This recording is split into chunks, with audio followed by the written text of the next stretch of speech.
Bonjour,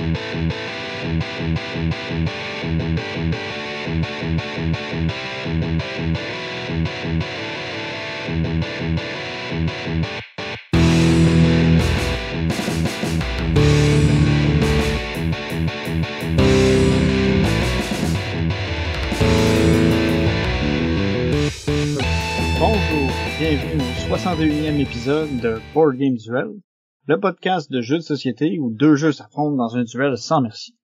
Je suis votre hôte Vince et je suis avec... Ho ho ho! Joyeux Noël! Ben non, c'est pas le Père Noël, c'est Sam. Mais joyeux Noël à tous nos auditeurs et auditrices. Je m'étais quasiment fourré, t'as la même barbe. Fait que aujourd'hui, ça va être un épisode un peu spécial, en fait, une série de 2 épisodes où on va présenter nos top 10. On va commencer par moi pour cet épisode-ci, puis le prochain, ça va être celui de Sam. Mais comme le veut la tradition, avant de se lancer là-dedans, on va commencer par faire un rappel sur un retour, en fait, sur le duel de l'année passée, où la thématique était des villes et des tuiles. Donc, de mon côté, j'ai défendu le jeu Little Town, à ne pas confondre avec le jeu Tiny Town. Little Town, c'est un jeu où on va construire un village à l'aide de nos alliés. Dans le fond, on a aussi une thématique de placement d'ouvriers. Fait que à notre tour, on peut décider d'utiliser nos ouvriers pour activer des tuiles aux alentours puis ramasser des bonus, qui sont principalement des ressources, qu'on peut ensuite utiliser pour construire des bâtiments qui vont aller tous sur un plateau qui est partagé. Fait qu'à mesure que la partie avance, on construit le petit village, puis on débloque de plus en plus de bonus.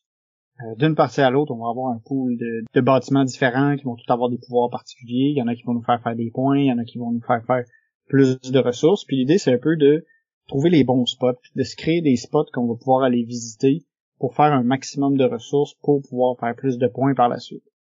Fait que c'est ça, c'est un jeu pas très compliqué, mais que j'aime bien, tu sais, c'est malgré le fait qu'il est très simple et un peu enfantin dans son apparence, je trouve qu'il y a quand même un petit truc intéressant. Tu sais, il renouvelle pas le monde, là, je dirais, mais quand même, il y a des trucs le fun, là. C'est le fun de pouvoir de savoir bien placer ses trucs puis de trouver des bons spots puis de bloquer les autres joueurs en mettant soit des bâtiments, soit nos bonhommes aux endroits où ils veulent aller.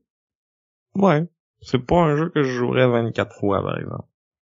Mais, un jeu qu'on a joué ensemble 24 fois, c'est mon jeu My City. Puis pas juste parce que c'est un legacy puis qu'on voulait finir la campagne. En fait, justement, on voulait la finir. Fait qu'on l'a fait les 24 parties. Fait que ça, c'est un petit jeu de placement de tuiles legacy. Donc à chaque épisode, il va y avoir une petite règle qui va s'ajouter ou s'enlever. Fait que la partie va évoluer au cours de la campagne. Là. Au début, c'est super simple. Là. On a des tuiles qu'on va aller placer sur notre plateau qui est comme une grille de carrés. Puis là, il y a une rivière qui traverse ce plateau-là puis qui va venir restreindre comment qu'on peut placer nos affaires. Puis rapidement, on va avoir de plus en plus d'incitatifs à placer les tuiles d'une certaine façon pour scorer des points avec les nouvelles règles qui vont se rajouter. Sans rentrer dans les spoilers, ça fait que plus la partie avance, plus il y a des façons de scorer, fait qu'on est comme tiraillé entre quelle façon qu'on veut privilégier. Idéalement, on voudrait maximiser toutes, mais souvent c'est pas possible, faut faire des choix. Puis, il y a une certaine certitude dans le fait qu'on sait que toutes les tuiles vont être placées sauf une, mais justement le fait qu'il y en a une qu'on sait qui sera absolument pas placée, puis qu'on sait pas l'ordre dans lequel elles vont sortir, ça rajoute vraiment beaucoup d'incertitudes, puis beaucoup c'est ça qui fait le jeu au final, là, parce que tu sais, oui, tu pourrais essayer de prévoir qu'est-ce que tu veux mettre où, mais tu sais, quand tu places tes tuiles, faut qu'elles soient adjacentes à celles qui ont déjà été placées, fait que même si t'as fait l'arrangement le plus optimal possible dans ta tête, ça se peut que tu sois pas capable de le réaliser parce que les tuiles sortent pas dans le bon ordre, tu sais. C'est ça, puis c'est le genre de jeu où il faut que tu te gardes régulièrement que tu essaies de toujours avoir le plus d'options possible pour pas te ramasser pogné dans un coin où, avant que la fin du jeu arrive pour vrai, t'es plus capable de placer des tuiles. C'est ça, où que t'as vraiment besoin que cette tuile-là sorte avant l'autre, puis ça peut être payant. Tu peux prendre le risque de faire ça, remarque. Mais c'est ça, c'est à toi de calculer tes probabilités puis de voir si le risque en vaut la chandelle.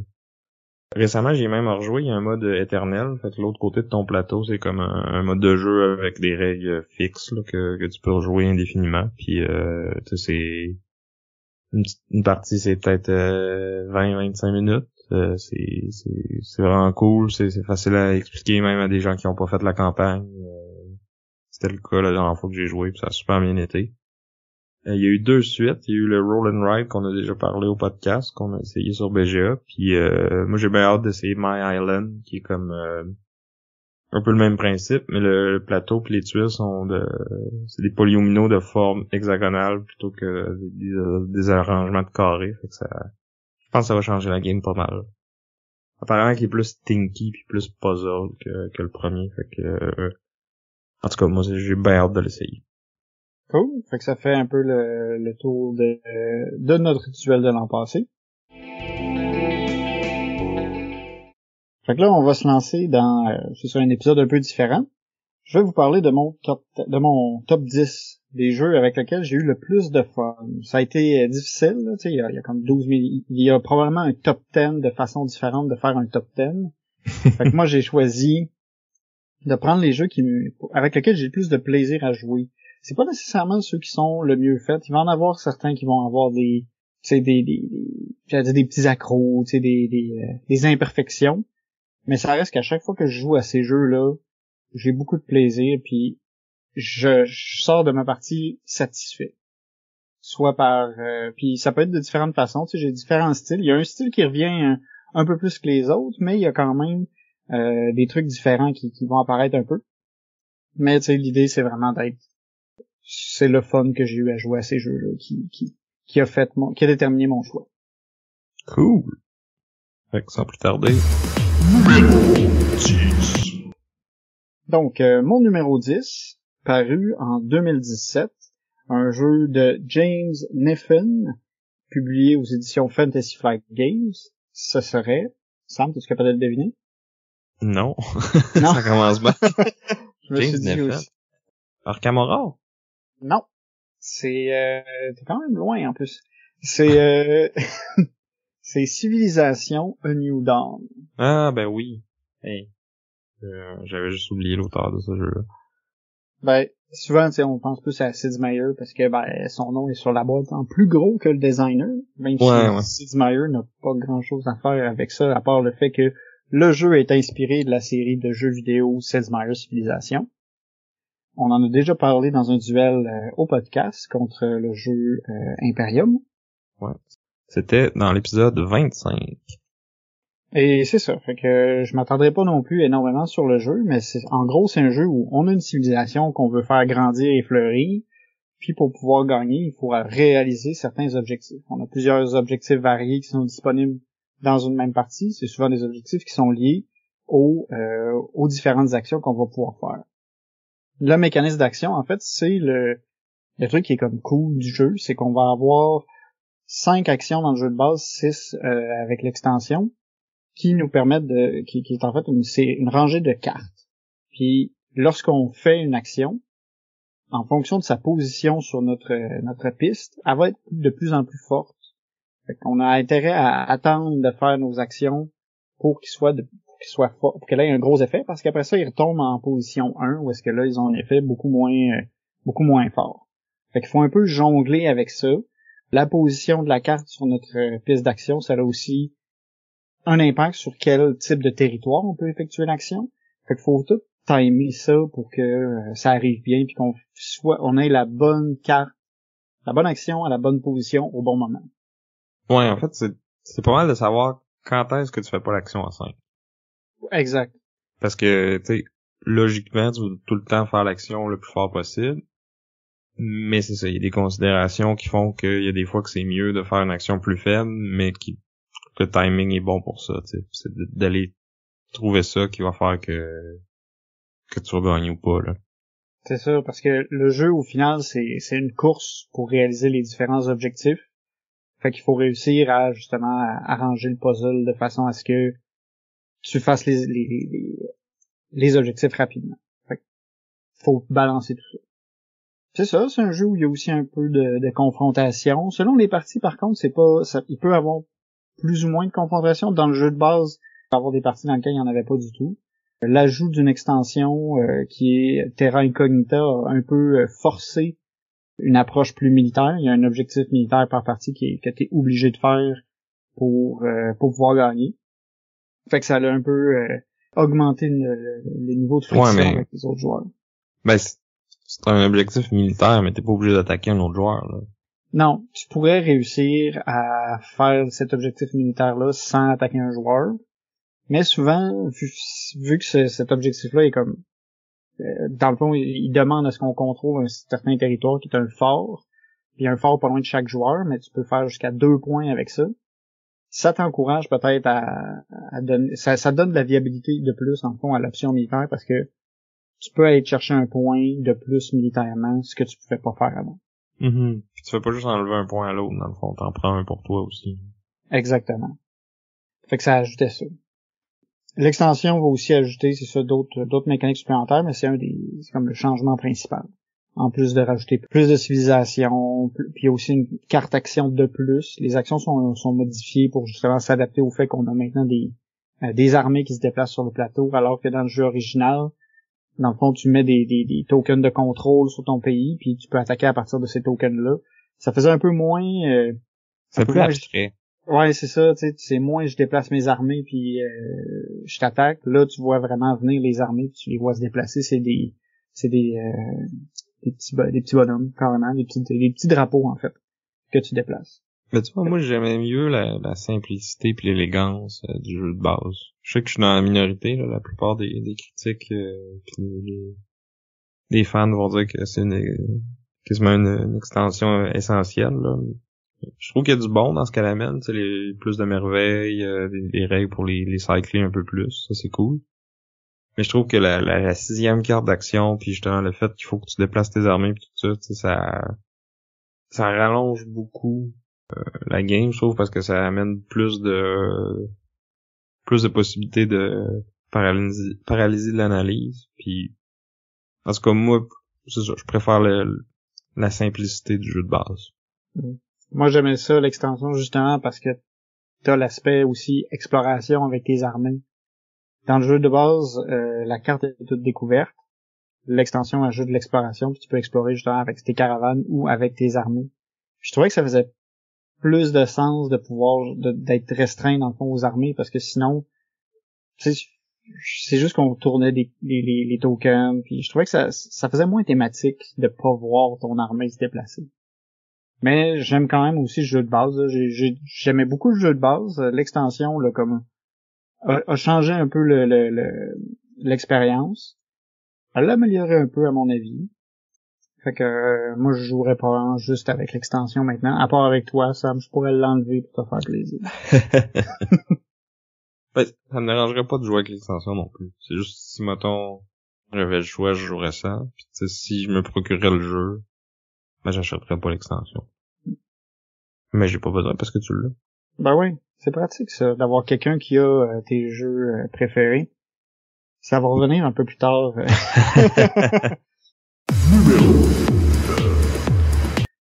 Mon numéro 9, c'est un jeu assez récent. Il est sorti en 2022. C'est probablement, je pense, mécaniquement, le moins bien fait, peut-être le moins solide en termes de mécanique sur mon top 10. Mais j'ai quand même vraiment beaucoup de fun à jouer à ce jeu-là. Il a été designé par Andrei Betiwick, Christophe Pikorski, Pavel Samborski et Marcin Swirkot. C'est sûr que j'ai massacré leur nom, je m'excuse. C'est publié aux éditions Awaken Realms. Et Sam, peux-tu deviner? Est-ce que ça serait The Witcher Old World? Non. Non, mais... Non? Non, c'est pas The Witcher Old World, mais oui, c'est des... Je trouvais que ça fitait avec les noms polonais, puis ouais, c'est des... pas super solide mécaniquement. Ouais. Oh... C'est le fun pareil. Ouais, mais Witcher, je pense qu'il est un peu plus solide que celui-là quand même. C'est ISS Vanguard. Ah. C'est gros jeu de campagne, sci-fi. Une des grosses mécaniques du jeu, c'est que t'as carrément un cartable qui est ton vaisseau que tu améliores. Fait que c'est comme un cartable avec plein de pochettes de cartes, là, tu sais, comme les collectionneurs de cartes Magic, là, ils ont tout ça. Mais là, c'est ton jeu, c'est ça. Fait que là, tu mets des cartes, tu fais de la recherche scientifique pour pouvoir débloquer des technologies que tu vas construire. Il faut que tu soignes ton équipage, il faut que tu les recrutes, il faut que tu les entraînes. Moi, ça c'est con, là. En plus, j'ai vraiment hésité parce que je me suis dit, cette mécanique-là, je sais pas trop, tu sais, c'est du bookkeeping, mais pour vrai, là, tu sais, t'as un livre pis tout, pis il faut que tu le gères. Fait que j'étais pas sûr. Puis à un moment donné, j'ai dit, je vais l'essayer, pour plus je le vendrai. T'sais, il était récent, puis il doit encore se vendre pas si pire. Puis finalement, j'ai bien gros aimé ça. J'ai vraiment accroché, j'ai aimé l'aspect progression, justement, de construire ton vaisseau, puis construire ton équipe aussi. Parce que à mesure que la partie avance, tu rencontres des membres d'équipage que tu recrutes dans les différentes sections du vaisseau. T'as comme 4 sections, qui est un peu comme les 4 classes de personnages, on va dire. Puis tu te crées comme un équipage pour chacune de ces sections-là qui vont s'améliorer à mesure que tu vas les envoyer en mission. Ils ont chacun leur petit pouvoir puis leur petite capacité spéciale. Fait qu'ils évoluent, puis ça raconte, je me suis dit, tu sais, c'est juste un gros paquet de cartes avec des bonhommes dessinés dessus, mais j'ai fini par limite m'attacher à certains bonhommes, même s'ils ont comme pas vraiment de personnalité, là, à part, ils ont tout un... Moi, j'ai acheté l'extension aussi, Personal Files, avec le jeu, où est-ce que là, il y a comme une petite histoire avec chaque bonhomme, là, un petit peu de lore, là. Il y en a que c'est genre 3 lignes, il y en a que c'est un demi-paragraphe, là, mais tu sais, ça leur rajoute un peu de personnalité. Puis ça... Ouais, ça leur donne un genre de life goal, là. Ouais, exact, parce que là, chaque bonhomme se ramasse avec une petite quest, puis quand ils la réussissent, ils deviennent un petit peu plus forts, là. C'est un peu... dans le fond, ils gagnent une nouvelle habilité de conversion pour créer des nouveaux symboles sur leur dé. Mais tu sais, c'est pas... ça casse pas le jeu, mais tu sais, je trouvais que c'était le fun de rajouter ça, puis ça donne un peu de personnalité au bonhomme. Moi, j'ai accroché, là. Je pense que je devais être le client cible pour ce genre d'extension un peu... pas super utile, mais... Ben, comme tu dis, ça rajoute beaucoup de flavor, mais sans... Tu sais, c'est du world building, dans le fond, là. C'est pas comme de la grosse narration qui te montre tout. Il donne juste un petit prompt pour que tu laisses aller ton imagination avec ça, là. Ouais, c'est ça. Puis moi, vu que j'étais investi un peu dans le jeu puis les bonhommes, ben ça mettait un petit plus. Mm-hmm. On a parlé du jeu là pas si longtemps, dans l'épisode 54. Tu disais à ce moment-là, t'avais presque fini ta campagne. Est-ce que tu l'as fini depuis? Non, pas encore. J'ai joué à d'autres jeux depuis, là. Il faut que je le déterre, là. Je pense que dans le temps des fêtes, ça va se finir. Ouais. C'est, en fait, la dernière partie que j'ai faite, je pense que c'est avec toi. Fait que ça fait, ok, fait que c'était avant l'enregistrement, là. C'est ça. Mais, c'est pendant le temps des fêtes, c'est sûr que je finis ça, là. Il faut que j'en finisse, là. Faut que je réussisse à sauver le monde. Peut-être qu'au moment que l'épisode va être publié, tu vas avoir fini. C'est possible. On fera un petit update sur nos réseaux sociaux. Fait que c'est ça, t'as la phase vaisseau qui est le cartable, puis t'as les phases planète, où là, dans le fond, c'est comme un peu du dungeon crawl, mais pas vraiment. C'est comme... C'est plus des skill checks. Ouais, c'est ça. Mais tu peux comme choisir où tu t'en vas, tu peux séparer ton groupe, des fois t'as des extraterrestres qui viennent t'attaquer. Mais tu sais, c'est pas... ça, j'ai de la misère à dire c'est quel genre. Tu sais, ça ressemble à du dungeon crawl, plus de skill check. Ouais, plus skill check. Puis c'est un peu... ça fait penser à Star Trek un peu. Dans le sens où tu explores les planètes, puis que tu rencontres des affaires, tu rencontres des aliens, des nouvelles technologies. Ouais, ça, j'aime ça. J'aimais ça, l'aspect un peu de découverte aussi. Tu sais, tu vas te déplacer sur une position, puis là, tout d'un coup, t'as une carte qui te dit, il va se passer telle affaire, faut que tu essaies de faire ça. Puis là, faut que tu choisisses les bons membres d'équipage pour faire le bon skill, pour faire ce skill-là, puis tu sais, t'as des cartes qui peuvent t'aider à ajuster tes dés. À mesure que la game avance aussi, tu sais, au début, t'as comme juste un groupe de dés de base, mais plus le scénario avance, plus t'achètes des dés plus forts, puis ça fait que tu peux faire des plans plus durs. Moi, c'est venu me chercher. Je sais pas, maintenant, j'avais comme le goût de sci-fi, puis c'est tombé, c'est un peu ce que je voulais. C'est vraiment venu combler une envie sci-fi parfaitement. Mm-hmm. Alors, je pense que c'est un très bon jeu solo. Ou à deux avec tu sais, quelqu'un que tu vois souvent. Là. Ouais. Parce que c'est une longue campagne quand même. Ouais, c'est vraiment une longue campagne. Puis tu sais, selon comment tu veux la jouer aussi, ça peut être très long. Tu sais, moi j'ai la fibre complétionniste, fait que il y a comme dans le cahier, en plus, il y a une section, c'est des découvertes uniques. Faut que tu fasses quelque chose de spécial sur chaque planète, puis tu vas en pogner quelques-unes. Ben, moi, j'ai tendance à juste vouloir toutes les avoir, fait que il y a des planètes que j'ai faites plusieurs fois pour essayer de tout trouver ce qu'il y avait dedans. Fait que je pense que j'aurais pas fait un partner plaisant à jouer en campagne parce que j'aurais tout le temps été en train de dire non, là, ben là, il faut aller faire ça là, parce que là, je sais qu'il y a rien là, ou ici, je suis pas encore allé jusqu'au bout, là, il y a une pile de cartes, je le sais, là, la dernière, je l'ai pas encore vue, il faut y aller. Puis, tu sais, refaire une planète juste pour faire ça, là, je l'ai faite, là. Mm-hmm. Fait que, Ben, je pense que ça serait bien entendu avec Ariane, je pense, là-dessus. Mais pas, moi j'aurais plus été genre, ouais, non, on l'a fait cette planète-là. C'est pas vrai qu'on va la refaire pour la carte que j'ai pas vue. Au pire, j'ai à checker.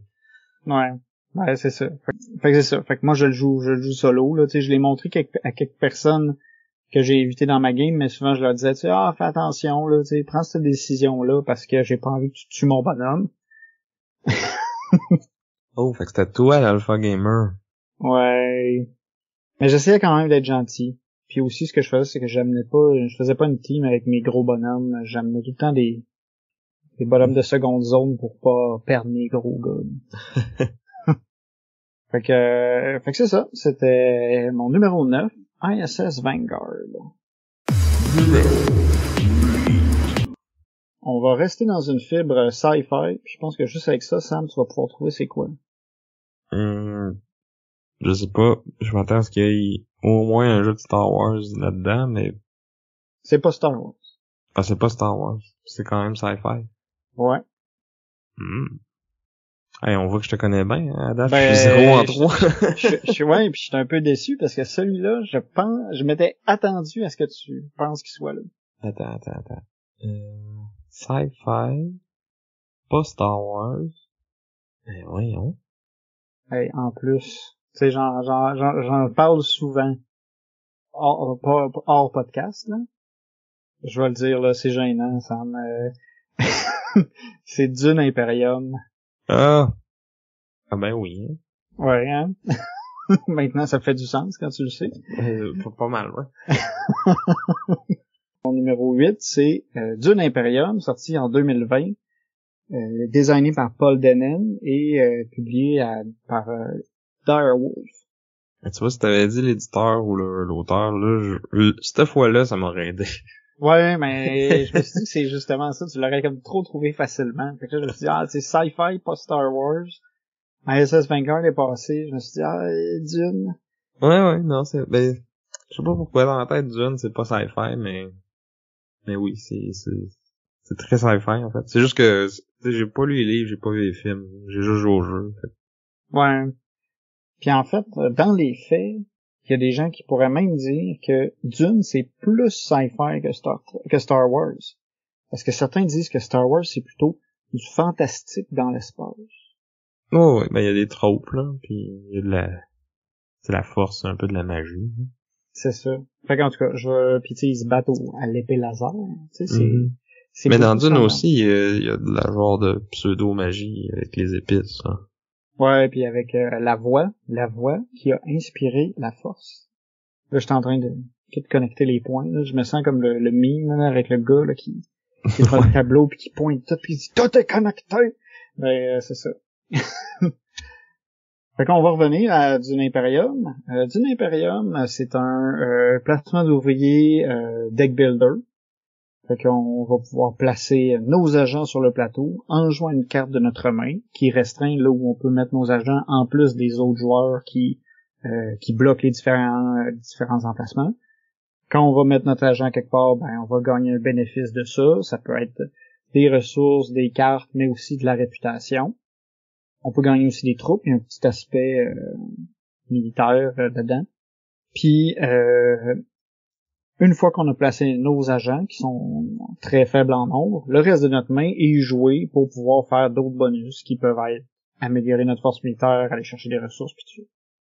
À la fin du round, on va pouvoir aussi acheter des nouvelles cartes pour améliorer notre deck. On va résoudre un conflit en fonction des forces militaires qu'on a mis là, puis des épées qu'on va avoir sur nos cartes. Puis il va y avoir un gagnant du combat à chaque round qui gagne un bonus. Le deuxième va gagner des bonus aussi, mais moins bons, puis ainsi de suite. Et le jeu est une course jusqu'à 10 points lorsqu'on joue au jeu de base. C'est drôle parce que Dune, j'avais pas essayé d'extension, puis j'aimais beaucoup le jeu juste de base de même. Genre ça m'a pris un temps avant de me dire j'ai le goût d'une extension parce que même le jeu de base j'étais content. J'entendais souvent le monde critiquer certains emplacements sur le plateau, puis en fait moi je trouvais ça drôle parce que il me vexait pas tant que ça. Je l'aimais beaucoup. J'aimais l'idée de mélanger le deck building et le placement d'ouvriers, puis la thématique venait me chercher aussi. Puis le jeu, moi je le trouvais beau, même dans son édition en bois, parce que j'ai pas acheté l'upgrade, je le trouve bien correct avec ses petits cubes de bois. Ouais, honnêtement, moi, pour avoir vu que les deux versions, ça fait pas une grosse différence, là. Non, c'est ça, tu sais, c'est vu que c'est pas comme des troupes que tu mets sur une carte puis tu te déplaces pour aller attaquer un territoire, là. C'est comme juste, t'as un pool puis soit que t'es prends ta réserve puis t'es mets dans ton pool disponible ou t'es envoyé dans le conflit, là, mais ils vont être à deux places sur le plateau, là. Tu sais, c'est ça, le truc important, c'est tes cartes puis c'est tes agents, surtout, puis c'est, dans un placement d'ouvrier, tu sais, le look de ton ouvrier, tu sais, t'es pas là pour le look. Non, c'est ça. Puis sur les tracks, il y a comme des jetons bonus, si on veut, là. Fait que les jetons sont remplacés par des figurines. Ils look quand même, là, les figurines, mais tu sais, c'est vraiment pas nécessaire, là. Ouais, c'est ça. Puis moi, c'est aussi le prix que je trouvais un peu élevé pour c'est le même prix qu'une extension, quasiment, là. Plus cher. Je pense que c'est comme 80 piastres, me semble. C'est cher que le jeu. Ouais, Mais bon. Fait que c'est ça, c'est un jeu qui touchait plusieurs cordes sensibles, le deck building, le placement d'ouvriers. Je trouve que c'est un jeu aussi qu'il faut que tu penses à tes affaires comme il faut pour pouvoir faire tes points, parce que c'est quand même difficile de faire beaucoup de points dans un round, fait qu'il faut que tu joues la long game, que tu penses à tes trucs, que tu saches un peu où est-ce que tu vas t'enligner. Les bonhommes ont aussi chaque joueur a aussi comme un personnage qui lui est attitré puis qui a un pouvoir spécial. Je trouve que les pouvoirs peuvent être intéressants. Tu sais, les bonhommes plus complexes, je les trouve cool. Je sais pas, moi j'allais dire que c'est très mineur comme pouvoir, puis que t'as un pouvoir que t'as tout le temps, puis quand tu pognes la carte dans ton deck qui te permet de faire ça, là. Je pense qu'avec les extensions, il y a d'autres cartes qui trigger ce symbole-là. T'en as aussi dans le deck que tu peux acheter éventuellement. Ok, mais en tout cas, il y en a pas beaucoup. Tu verras pas toutes les games, en tout cas, ces cartes-là. Non. Tu sais, oui, ça peut orienter ta stratégie un petit peu au début. Vu que, ton deck est plus petit au début, fait que ton pouvoir, il revient un peu plus souvent. Au fur et à mesure que la partie avance, ton deck, il grossit. Tu vas le voir, au lieu d'un tour sur 2, ça va peut-être être un tour sur 3, un tour sur 4. Puis, le pouvoir passif, il est là, mais il est pas game-breaking non plus, là. Non, mais des fois, tu peux faire des moves assez cool, là. Tu sais, comme avec le Baron Harkonnen. Si tu choisis les bonnes factions, puis tu planifies les bonnes réputations au bon moment, là, à un moment donné, clac, tu fais 2-3 points avec en un tour, puis personne ne veut venir.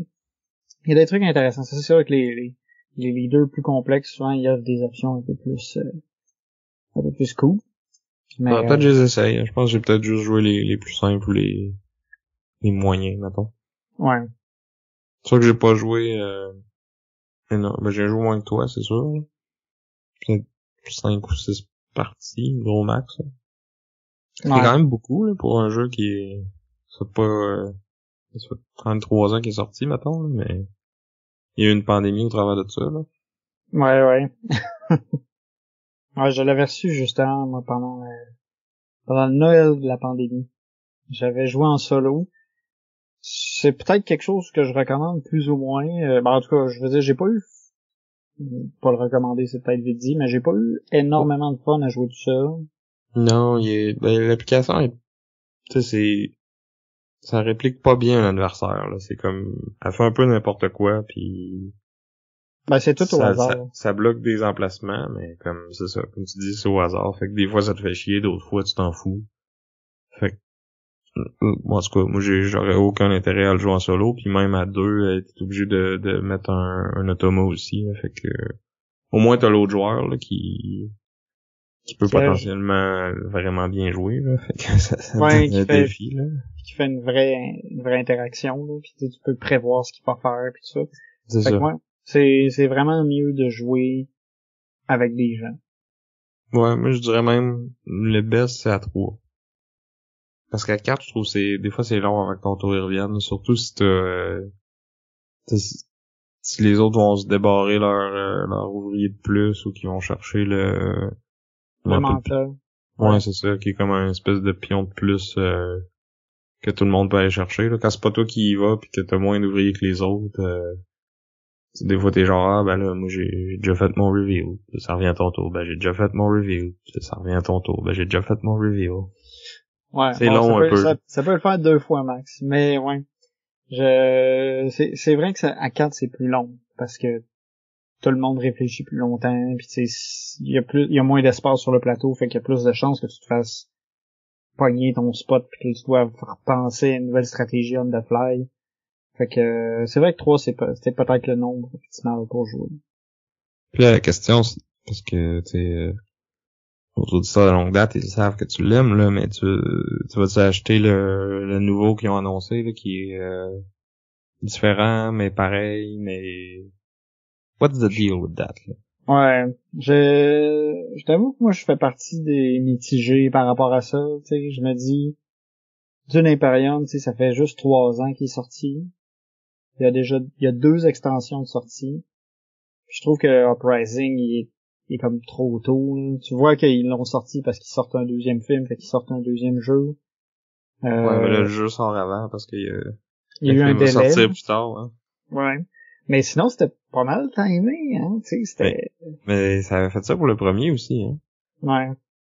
Pandémie. Ouais, le premier, c'est la pandémie, puis le deuxième, c'est la grève à Hollywood, là. Mais ouais. Fait que ouais, non, toi, tu vas pas te le procurer. En tout cas, pas tout de suite. Non, pas tout de suite. Je vais attendre. Je vais l'essayer. Dès que je vais pouvoir l'essayer, je vais l'essayer. Mais je trouve que il est comme un peu trop pareil pour être un nouveau jeu. T'sais, j'ai l'impression que les changements qu'ils ont mis dedans, ça aurait pu être une extension. Mais c'est un peu ça. Mais c'est que t'as pas juste une extension, t'as toutes les composantes. Ouais, t'as tout ce qu'il faut pour avoir un jeu de base. Puis t'as le prix du jeu de base aussi, tu sais, c'est... Mais mettons un nouveau joueur qui arrive et qui le possède pas, il devrait-tu commencer avec ça ou avec... Avec l'original, ben ça c'est... Ça, en fait, je vais pouvoir répondre à ça, mais que je l'ai essayé. Parce que ça se peut que, finalement, Uprising, les changements qu'ils ont fait, ça se peut que ce soit vraiment meilleur que le jeu de base. Puis je pense que ça, je vais le savoir quand je vais l'essayer. En tout cas, moi, s'ils ont changé les cartes d'intrigue pour qu'elles soient moins swingy, je vais fortement recommander cette version-là plutôt que l'autre. Parce que, je l'ai déjà dit, là, mais c'est ça. Moi, j'aime le jeu, mais ces cartes-là, je trouve que c'est trop souvent eux autres qui déterminent le gagnant plus que tout le reste. Malheureusement, je pense que, malheureusement pour toi, je pense que ça, ils ont pas trop touché à ça, là. Ils ont peut-être fait un peu d'équilibrage parce qu'ils ont fait un deck complet de cartes pour le jeu.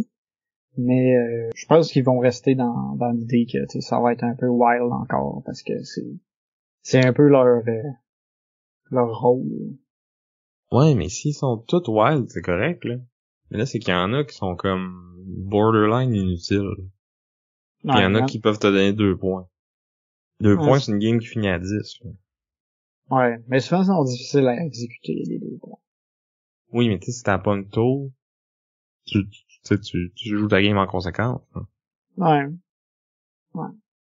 Mais moi, j'aime quand même ça parce que tu peux justement dire, ok, je vais négliger d'autres aspects pour aller plus vers ces cartes-là pour, justement. C'est sûr que c'est un peu risqué parce que c'est moins consistant comme façon de faire des points.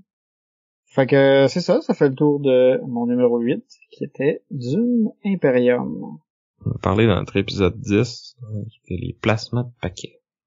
Parce que c'était placement d'ouvriers puis Deck building. paquet de cartes, deck building. Ouais. Personne ici Aucune ne autre doit... raison. Non. Aucun sous-entendu. Numéro 7. Numéro 7, c'est le plus vieux jeu sur cette liste. Il date de 1995. Ah, là, je sais c'est quoi. C'est quoi? C'est... El Grande. El Grande, en Je effet. cherchais un autre jeu de 95 à dire en joke, mais je l'ai pas trouvé. Mais ouais, c'est El Grande. On parlait tantôt de jeux que ton ami a puis que t'aimes beaucoup jouer. Ben El Grande, ça fait partie de ça. Designé par Wolfgang Kramer et Richard Ulrich et publié aux éditions Rio Grande Games. On en a parlé dans l'épisode 45. C'était un jeu de #Team Sam. Ouais. Ça veut dire que Puerto Rico va être plus haut dans ton top? Ok. Je vais maintenant casser le kayfabe. Ça arrive des fois que j'aime mieux le jeu de Sam. Okay? Faut pas le dire. Mais ouais, El Grande, en fait, ça a été un coup de foudre direct. En fait, ça a été difficile parce que justement, quand je l'ai essayé, j'étais comme, ben voyons, c'est bon de même, ça. Puis j'ai eu beaucoup de plaisir. C'est un jeu de majorité / contrôle de territoire où on va placer des armées pour contrôler des régions de l'Espagne. Et l'idée... C'est pas vraiment des armées, je pense, thématiquement. C'est plus comme des nobles que t'envoies à la cour pour répandre ton influence. Là. Ouais, c'est vrai c'est que un jeu non gens... violent. Ouais, c'est vrai qu'ils viennent de la cour, mais c'est vrai qu'il y a quand même des bonhommes qui meurent. Ah non, ils sont renvoyés à la cour. Non, c'est ça, ils se promènent entre les provinces puis la cour. Puis, c'est très pacifique comme jeu. Ouais. C'est pas avec qui prêtent des intentions guerrières qui sont pas là. Ouais, c'est ça. C'est pas du tout un jeu où on est tout en train de se take that, qu'il y a beaucoup de take that, puis qu'on est en train de tout se scraper les plans mutuellement. Ouais, tu penses qu'il y a pas ça dans les cours? Des jeux de politique pis de coulisses? Non, c'est vrai. En tout cas, moi j'aime m'imaginer que c'est des soldats. Sam imagine que c'est des nobles. Ben moi je suis ce que le livre de règles il me dit. Ouais. En tout cas, tout ça pour dire que pour moi, dans ma tête, c'est un jeu de contrôle de territoire. Puis où est-ce que c'est ça? On se bat, on se tape sa gueule, puis on massacre nos armées mutuellement. Fait que c'est ça, fait qu'on a notre plateau, on a notre carte de l'Espagne, différents territoires, on a comme notre gros bonhomme qui compte pour les majorités, puis qui nous fait faire plus de points, puis on a nos petites armées comme ça qu'on déplace. On a un set de cartes qui est révélé, qui sont différentes actions qui peuvent être faites. Quand c'est ton tour, il faut que tu choisisses quelle carte. En fait, au début, il y a comme une espèce de sélection de cartes dans ta main pour déterminer dans le fond l'ordre du tour. Puis c'est un genre d'enchère. Ouais. J'allais dire draft, mais c'est pas draft parce que tu gardes tes cartes, tu les passes pas aux autres. C'est vraiment un enchère. Ah. C'est de l'enchère, puis ça, tu peux juste miser avec les cartes que t'as dans les mains, puis tout le monde a les mêmes cartes au début de la partie, puis si moi je joue mon 12, qui est la carte la plus haute, ben personne d'autre peut jouer un 12 ce tour-là. Fait que, puis c'est ça, puis la carte, en plus d'avoir une valeur qui détermine l'ordre du tour, elle a aussi une valeur qui te permet de dire combien de personnes tu prends de ta réserve, puis tu mets dans la cour pour pouvoir éventuellement placer. Fait que c'est comme il y a plusieurs usages. Fait que des fois, tu es comme en train de te dire, bon, est-ce que ce tour-ci, je veux amener des bonhommes sur la map, ou est-ce que je veux faire l'action vraiment chiante qui est là-bas, parce que ça va te déranger tout le monde, puis moi, je vais pouvoir m'en sortir plus facilement. Fait qu'il faut que tu penses un peu à ça, tu essaies de te positionner dans cette enchère-là pour avoir la carte que tu veux, ou avoir le nombre de nouveaux bonhommes que tu veux. Ça détermine l'ordre du tour. Puis là, à tour de rôle, chacun des joueurs va sélectionner une carte action qui est disponible. Ces cartes actions-là, c'est ça, ils vont changer à tous les tours. Il y en a une qui est toujours là, qui permet de déplacer le roi, parce que le roi, il est là, puis Celui qui contrôle le territoire où est le roi fait plus de points. Fait que c'est puis aussi c'est que il bloque le territoire skié de toutes les cartes à action. exact. Puis tout ce qui se passe, dans le fond, tous les territoires qui sont scorés sont autour du roi. Fait que le positionnement du roi, il est vraiment important. Tous les territoires vont être scorés quand il y a un scoring, mais autour du roi, c'est là qu'on peut aller placer des nouvelles unités. Ah ouais. Bon, merci de me rappeler ce petit détail-là. Puis c'est ça. Fait que là, les cartes actions, ils ont toutes des effets un peu... ils ont tous des effets variés. Tu sais, il y en a, c'est comme, bon, hein, tu prends la cour... Tout le monde jette sa cour du roi au vidange, puis on part à zéro. Il y en a, c'est OK, on peut échanger des bonhommes sur le terrain, puis ça peut être avec les autres joueurs. Ça peut être... Tu peux forcer des déplacements des bonhommes des autres joueurs. Ça peut être... OK, on fait un scoring spécial qui est pas dans l'étape de scoring normale, puis c'est tel territoire qui vont être scorés. Il y a plusieurs effets comme ça, puis ils sont tous un peu wild, puis je trouve ça le fun parce qu'ils ont toute la petite flavor, puis tu veux rien, tu te dis, je veux pas subir lui, puis je veux le faire subir aux autres, puis je trouve que c'est... Puis t'as encore la dualité de, généralement, plus l'effet est intéressant, moins parce que la carte, elle détermine aussi combien de bonhommes tu peux placer de ta cour sur le plateau, ce tour-là. Fait que plus l'effet est intéressant, d'habitude, moins tu vas placer de bonhommes, puis vice-versa, tu sais. Ouais, fait qu'il faut que tu gères ça comme il faut, parce que ta présence sur le plateau est importante. C'est important que tu envoies des bonhommes le plus souvent possible, puis en plus grand nombre, parce que c'est ça qui va te faire scorer. Puis dans le fond, à chaque 3 rounds comme ça, on va pouvoir faire le scoring des territoires. Fait que là, on passe tous les territoires qui a la majorité, puis tout le monde fait des points en fonction de ça. Il y a aussi une twist assez cool, c'est qu'il y a un fort. Fait qu'à tout moment où tu veux placer... Le castillo. Ouais, le château. À tout moment où est-ce que tu peux placer des bonhommes sur la carte, ben, tu peux les placer dans le castillo, puis à la fin, quand on arrive à une table de scoring, on révèle les bonhommes qu'il y a dans le castillo qui font des points, comme ça, direct, parce que le castillo compte comme si c'était une région. Puis après ça, ben, ces bonhommes-là, tu peux les mettre dans un autre terrain. Fait que c'est ça, tu peux faire 2 fois des points avec les bonhommes que tu as mis dans le castillo, puis ça, je trouve ça cool, parce que c'est comme un moment surprise, parce que tout d'un coup, tu peux faire « Haha, je fais plein de points, pas vous ». Ben, si tu suis la game, tu peux te rappeler de combien tout le monde a mis dans le castillo, puis même, il y a des gens qui jouent à variante que le castillo, il est ouvert. Mais, t'as quand même... avant qu'on compte le castillo, tout le monde choisit secrètement où il veut envoyer ses bonhommes, puis ça va être dans une seule région. Fait que t'as comme ce mind game là de ben là Vincent s'il en rajoute un petit peu là, il va tomber premier, mais là si moi j'en rajoute aussi, je vais le dépasser, mais là en ce moment je le dépasse. Fait que est-ce qu'il va se dire ben Sam va les mettre là de toute façon pour s'en assurer, fait que moi je vais les mettre ailleurs. Moi mais là s'il fait ça, j'ai pas besoin de les mettre là, je le bats déjà. Tu vois genre le Ouais, tu joues les joueurs beaucoup, tu sais, c'est ça. Fait que je trouve ça vraiment bien pour ça, ça touche plein de cordes sensibles. Backstabber, mettre des bonhommes sur une carte, faire plein de points, c'est parfait.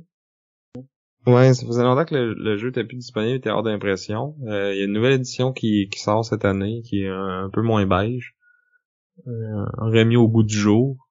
Pour vrai, le jeu a presque 30 ans, puis je pense définitivement, il est encore pertinent, puis même, j'irais jusqu'à dire, c'est un classique que tout le monde devrait essayer au moins une fois.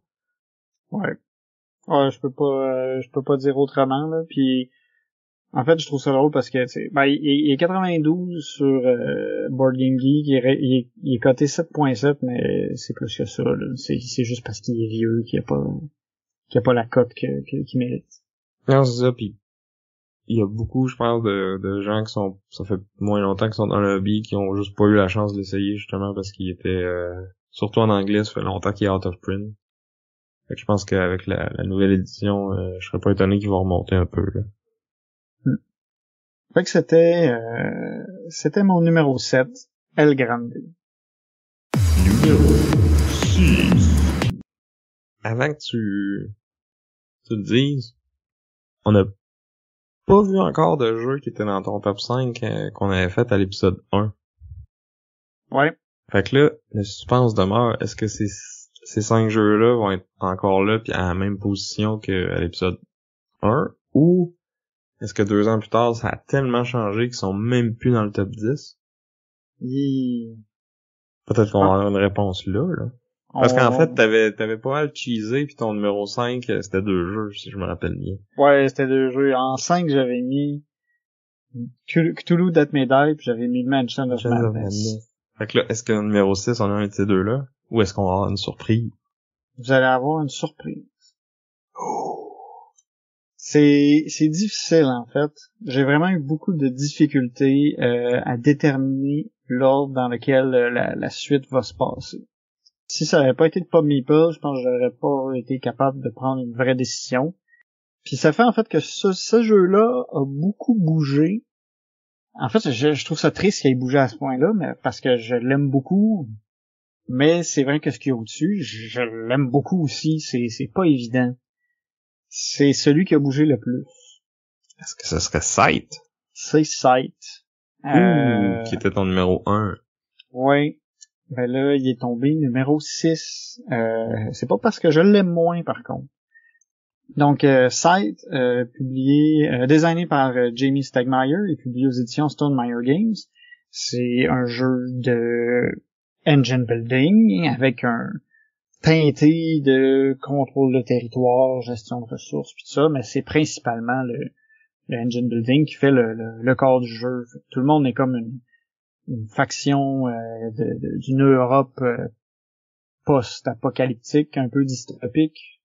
Ouais, plus dystopique que post-apocalyptique. Ben, pas vraiment. C'est plus comme une réalité alternative, là, où c'est sci-fi, mais comme un peu steampunk. Pour la technologie du 19e siècle, là. Ouais, c'est un peu esthétique steampunk, là, avec les grosses machines qui font de la fumée, puis des gros robots avec plein d'engrenages, là. Fait que c'est ça, chacune c'est plusieurs factions dans le fond qui se battent pour avoir le plus de fortune possible pour pouvoir contrôler l'Europe. Tout le monde va avoir une faction qui a des pouvoirs particuliers qui va lui permettre qui vont être débloqués à mesure qu'on déploie des mecs qui servent d'unité de combat. On a aussi tout un petit plateau économique qui gère un peu le coût des différentes actions. C'est là où le jeu se passe. Chaque tour, on choisit une action qu'on pourra pas faire 2 fois de suite.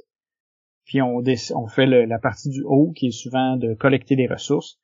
Puis on a la partie du bas qui nous sert généralement à débloquer quelque chose. Fait que on peut soit dans ce cas-là améliorer une de nos actions pour avoir plus de revenus la prochaine fois qu'on l'a fait. On peut l'utiliser pour déployer des mecs, enrôler des personnages. Ça nous permet de faire des ressources supplémentaires quand nous ou nos voisins font des actions spécifiques.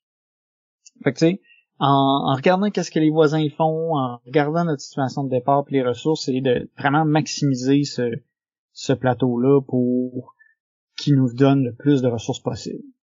Pour nous aider ensuite à réaliser les différents objectifs de partie. Puis dans le fond, quand on joue, il faut réussir certains objectifs. On a toutes deux cartes d'objectifs spécifiques qui sont comme un petit truc, là, c'est un petit défi, là, réussir à faire telle affaire, puis tu vas avoir un point. Sinon, c'est de réussir à déployer tous ces mecs, enrôler tous ces bonhommes, faire toutes ces améliorations, déployer un nombre c'est vraiment de maximiser les différentes actions, là. Puis gagner des combats aussi. Exact. Mais ça t'a comme 10 ou 12 bonus possibles, mais tu vas juste pouvoir en faire 6. Ouais. Puis au moment où quelqu'un fait son 6e, la fin est déclarée, puis là, on fait un décompte de points. Puis là, il y a des trucs qui donnent des points straight, il y a des trucs qui font qui font plus de points si tu as réussi à avoir plus de popularité. La popularité, c'est important, c'est comme un multiplicateur indirect des points, là, ça fait que certains... c'est direct même. Ouais. Plus t'as comme des paliers de popularité, puis plus t'es haut, plus tes autres affaires vont valoir de points. C'est ça. Fait qu'il faut que tu essaies de maximiser ça pour avoir plein de points. T'as aussi l'occasion d'aller dans une place qui te rajoute une 5e action à ton plateau d'action, puis souvent c'est une action un peu funky. Ça, c'est si tu réussis à atteindre l'usine qui est au milieu de la carte. Puis c'est ça. Je trouve que c'est... Vas-y. Ben oui. J'allais dire que l'usine est contestée parce que justement, elle te donne une 5e action quand t'envoies ton personnage là, mais en plus, elle compte comme 3 territoires à la fin de la partie, puis chaque territoire que tu contrôles, selon ton niveau de popularité, va te rapporter un certain nombre de points. Là. C'est ça. Fait que t'as tout intérêt à y aller, puis t'as intérêt à y aller vite parce que t'as plus de choix d'action si tu y vas vite. Mais tout le monde veut y aller, fait que c'est... Ouais. C'est ça, puis c'est un jeu où il y a pas tant de confrontation, il y a pas tant de combats comme ça, mais c'est plus la crainte du combat, parce que les ressources que tu dépenses en combat, ils sont pas si faciles que ça à reprendre, fait que souvent, tu fais pas 2 combats de suite, parce que le deuxième, généralement, tu vas le perdre. C'est ça. Puis en fait, souvent, ça va tourner comme ça, il y a quelqu'un qui va faire un combat, il va utiliser beaucoup de ressources pour le gagner, mais tout de suite après, il est plus faible, fait qu'on va tomber dessus. Puis là, c'est là qu'il se fait plusieurs points, puis c'est là que les combats augmentent un peu, mais sinon, tout le monde est un peu à swatcher, puis à regarder les cartes des autres. Dire, toi, t'as combien de cartes, toi? Ah, ok. Puis on se regarde aller. Fait que c'est vraiment cool. L'aspect engine building est vraiment super, là. Moi, je finis tout le temps que je suis tellement absorbé dans justement mon petit plateau économique que souvent j'oublie les autres parce que là je suis comme ok, là je vais faire ça, dans le temps de tour je vais pouvoir faire ça, puis là dans 3 tours j'ai gagné. Puis là il y a Sam qui lève la tête et dit je place ma 6e étoile.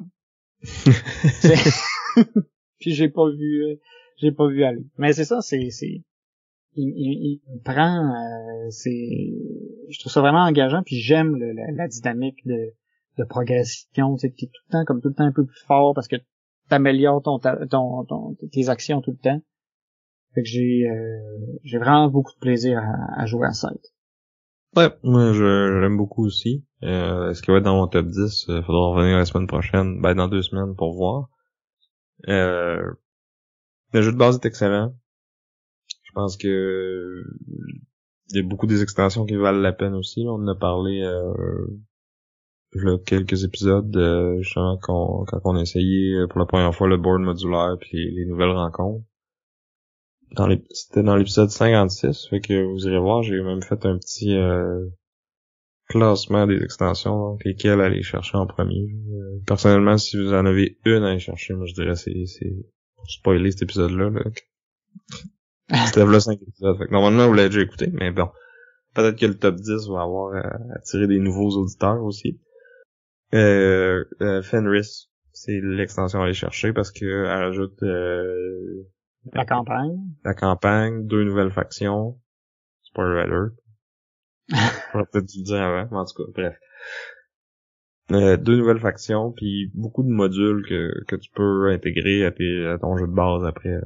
C'est comme, dans le fond, c'est une campagne de 8 scénarios, si on veut, puis ils ont tous leurs petits tracks spéciaux.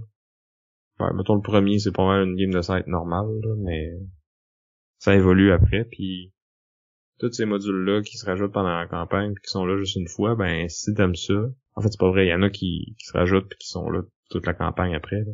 Mais en tout cas, si t'aimes ça, tu peux ajouter ça à tes parties de base normales aussi.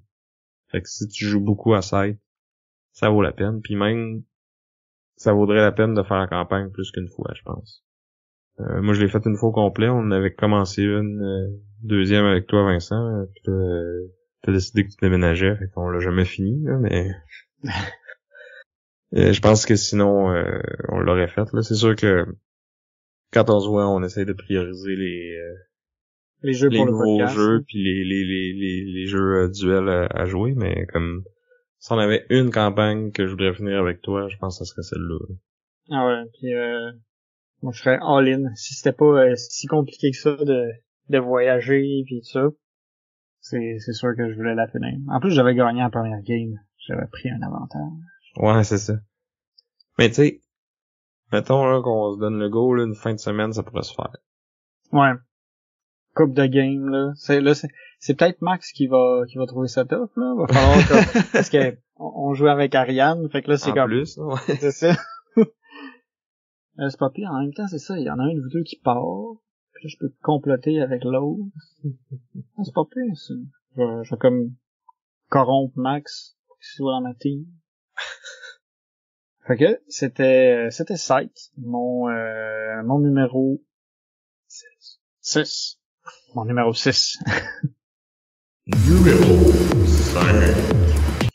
C'est là où le top 5 change. Ouais, ben on sait déjà, là, ton 1 à Ouais, 6, là, fait qu'il y a oui, pas le oui, choix. mais ce que je veux dire, ouais, par là, c'est un nouveau venu. Oh! Il n'était pas là. Ah, vous avez dit qu'il y en a un qui a été kické out complètement. Ouais. Alors, ici, on va parler d'un jeu qui est sorti en 2017. Si je continue, c'est sûr que tu le trouves. Attends, là, donne-moi un indice, là, sans que ce soit l'auteur ou l'éditeur, là. C'est pas évident, mais c'est d'être un peu subtil. Ça implique des anomalies. Ah, c'est Anachronie. Ouais, c'est anachronie. Je savais pas, j'aurais pas trouvé d'indice pour être assez subtil. Fait que c'est designé par David Turczi et publié par Mindclash Games.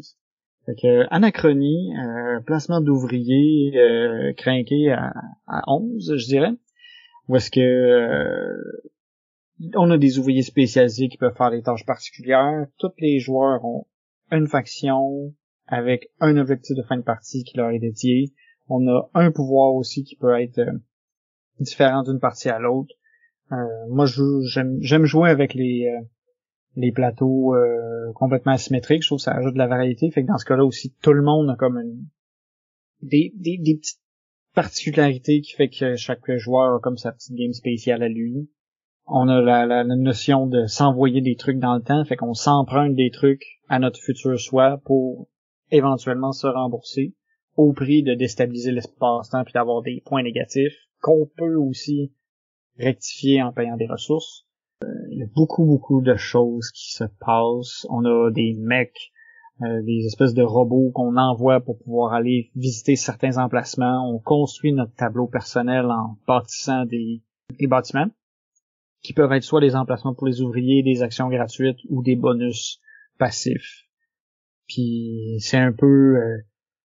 le but du jeu, c'est pas mal de réussir à faire sa grosse action d'évacuation qui fait faire plein de points. Puis c'est de réussir à monter son engin puis son système pour pouvoir le faire le plus efficacement possible.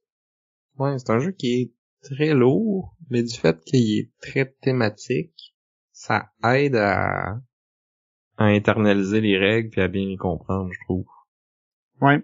Parce que c'est le thème de comme l'apocalypse qui s'en vient puis il faut que tu fasses une évacuation, ben tu sais, tu le sais que c'est ça la grosse action du jeu, puis après que les ouvriers reviennent, sont fatigués, là t'as deux façons de les motiver, soit que t'es forces à travailler puis ça baisse le moral, ou t'es nourri avec de l'eau, tu sais, puis là le moral il monte. Fait que ça fait du sens. Puis les ingénieurs, ils sont bons pour aller chercher des ressources, ils sont bons pour construire, les administrateurs, ben eux autres, ils sont bons pour recruter des nouveaux employés ou pour faire du troc, faire du commerce dans le fond, puis échanger des ressources en d'autres. Fait que tu sais, tout fait du sens. Il y a beaucoup de choses à gérer, il y a beaucoup de choses à penser, mais ça coule bien. Puis ben ça coule bien, mais dans toutes les directions, parce que là, tu remontes dans le passé. C'est pas... tout est pas comme un fleuve tranquille du temps, là. C'est ça. Ça coule, mais ça loupe. Ouais, ça revient, ça repart, puis il faut que tu gères ton plateau comme faut, puis c'est vraiment fun. Ça, c'est cool, parce que t'as les emplacements communs que là, tout le monde va se disputer pour. Pis t'as comme ton plateau personnel que t'essaies de builder pour être capable de faire ta petite affaire dans ton coin. Pis là, faut que tu gères ces deux affaires-là. Faut que tu te gardes un employé pour remotiver les autres. Ou tu peux t'en garder plus qu'un, comme ça, pendant que tout le monde fait son action de remotiver les autres au début du prochain tour, ben toi, tu peux aller faire les actions sur le plateau commun. Mais ça fait que t'as eu un moins bon tour autour de... Tu sais, il y a tous ces aspects-là à gérer, prendre tu sais. en compte, là. C'est vraiment bon. Moi, je tombais en amour. Tu sais, je voyais en termes de difficulté, il est quand même intense, mais ça vaut la peine. Puis je le trouve vraiment satisfaisant à jouer. La première game, tu sais, t'es pas trop optimal, je pense. En tout cas, moi, j'avais pas été très optimal. Non, c'est rough. Tu sais, c'est facile de comprendre c'est quoi qui font les actions, mais d'essayer de comprendre qu'est-ce que je devrais faire pour faire un maximum de points, c'est une autre histoire. Ouais, Mais je c'est vrai. pense ça a l'air d'être commun à bien des jeux de Mind Clash, là. C'est ça que j'ai dit quand j'ai parlé de persévérance, là, pas si longtemps, là. Fait que, en fait, j'ai dit ça, mais j'en ai pas essayé d'autres, là. Fait que peut-être que leurs autres sont pas de même, là, mais... Ouais, mais je trouve que leurs jeux sont bien faits de sorte que, tu sais, quand t'as réussi bien, t'es comme content, genre, t'es comme fier, t'es comme shit, pas niaiseux, le gars, là, j'ai réussi ça, là, c'est... Fait que, tu sais, quand ça se place bien, je trouve que c'est vraiment, c'est ça, j'ai juste rewarding en tête, là, mais c'est, gratifiant. Gratifiant, exact, c'est le mot. Fait que, c'est ça, puis j'ai même pas encore touché aux extensions, là, puis j'écoutais LP de la chaîne Professeur Board Game, puis maintenant on a fait un épisode, on a que parlé de Anachronie, puis il parlait des extensions, puis ça me faisait baver, là, va falloir que je m'attaque à ça. Mais en même temps, j'aime tellement le jeu de base que je suis comme, qu'est-ce que je voudrais de plus? Mais je sais pas. Peut-être que ça va être encore plus haut. Moi, je sais que lui, il rêve de faire une game avec toutes les extensions en même temps. Je suis sûr qu'il serait bien content de t'avoir autour de sa table pour cette partie. Je serais bien partant pour essayer ça. Fait que c'était mon numéro 5, Anachronie. Puis on a parlé, nous, dans notre épisode 57.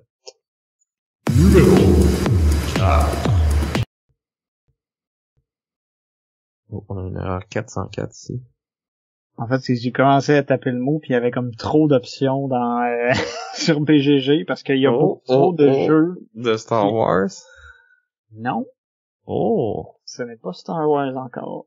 Mais c'est une autre grosse franchise. Oh, ça serait-tu A Game of Thrones? C'est A Game of Thrones, The Board Game, 2e édition, paru en 2011, designé par Christian T. Peterson et publié aux éditions Fantasy Flight Games. C'est un jeu qui a perdu une plume, je pense qu'il était 3 avant, puis là il est tombé 4e. Il n'y a pas beaucoup de jeux. Mais quand même, c'est ça. C'est un jeu qu'on a joué en plus récemment. C'est un jeu que j'aime encore beaucoup. C'est un jeu de contrôle de territoire où la diplomatie est très importante.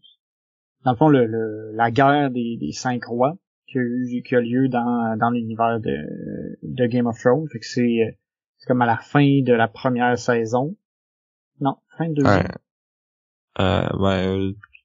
Pas la fin du premier livre puis début du deuxième, là, parce que c'est basé sur les livres, là, pas sur la série télé. Il est sorti avant la série télé.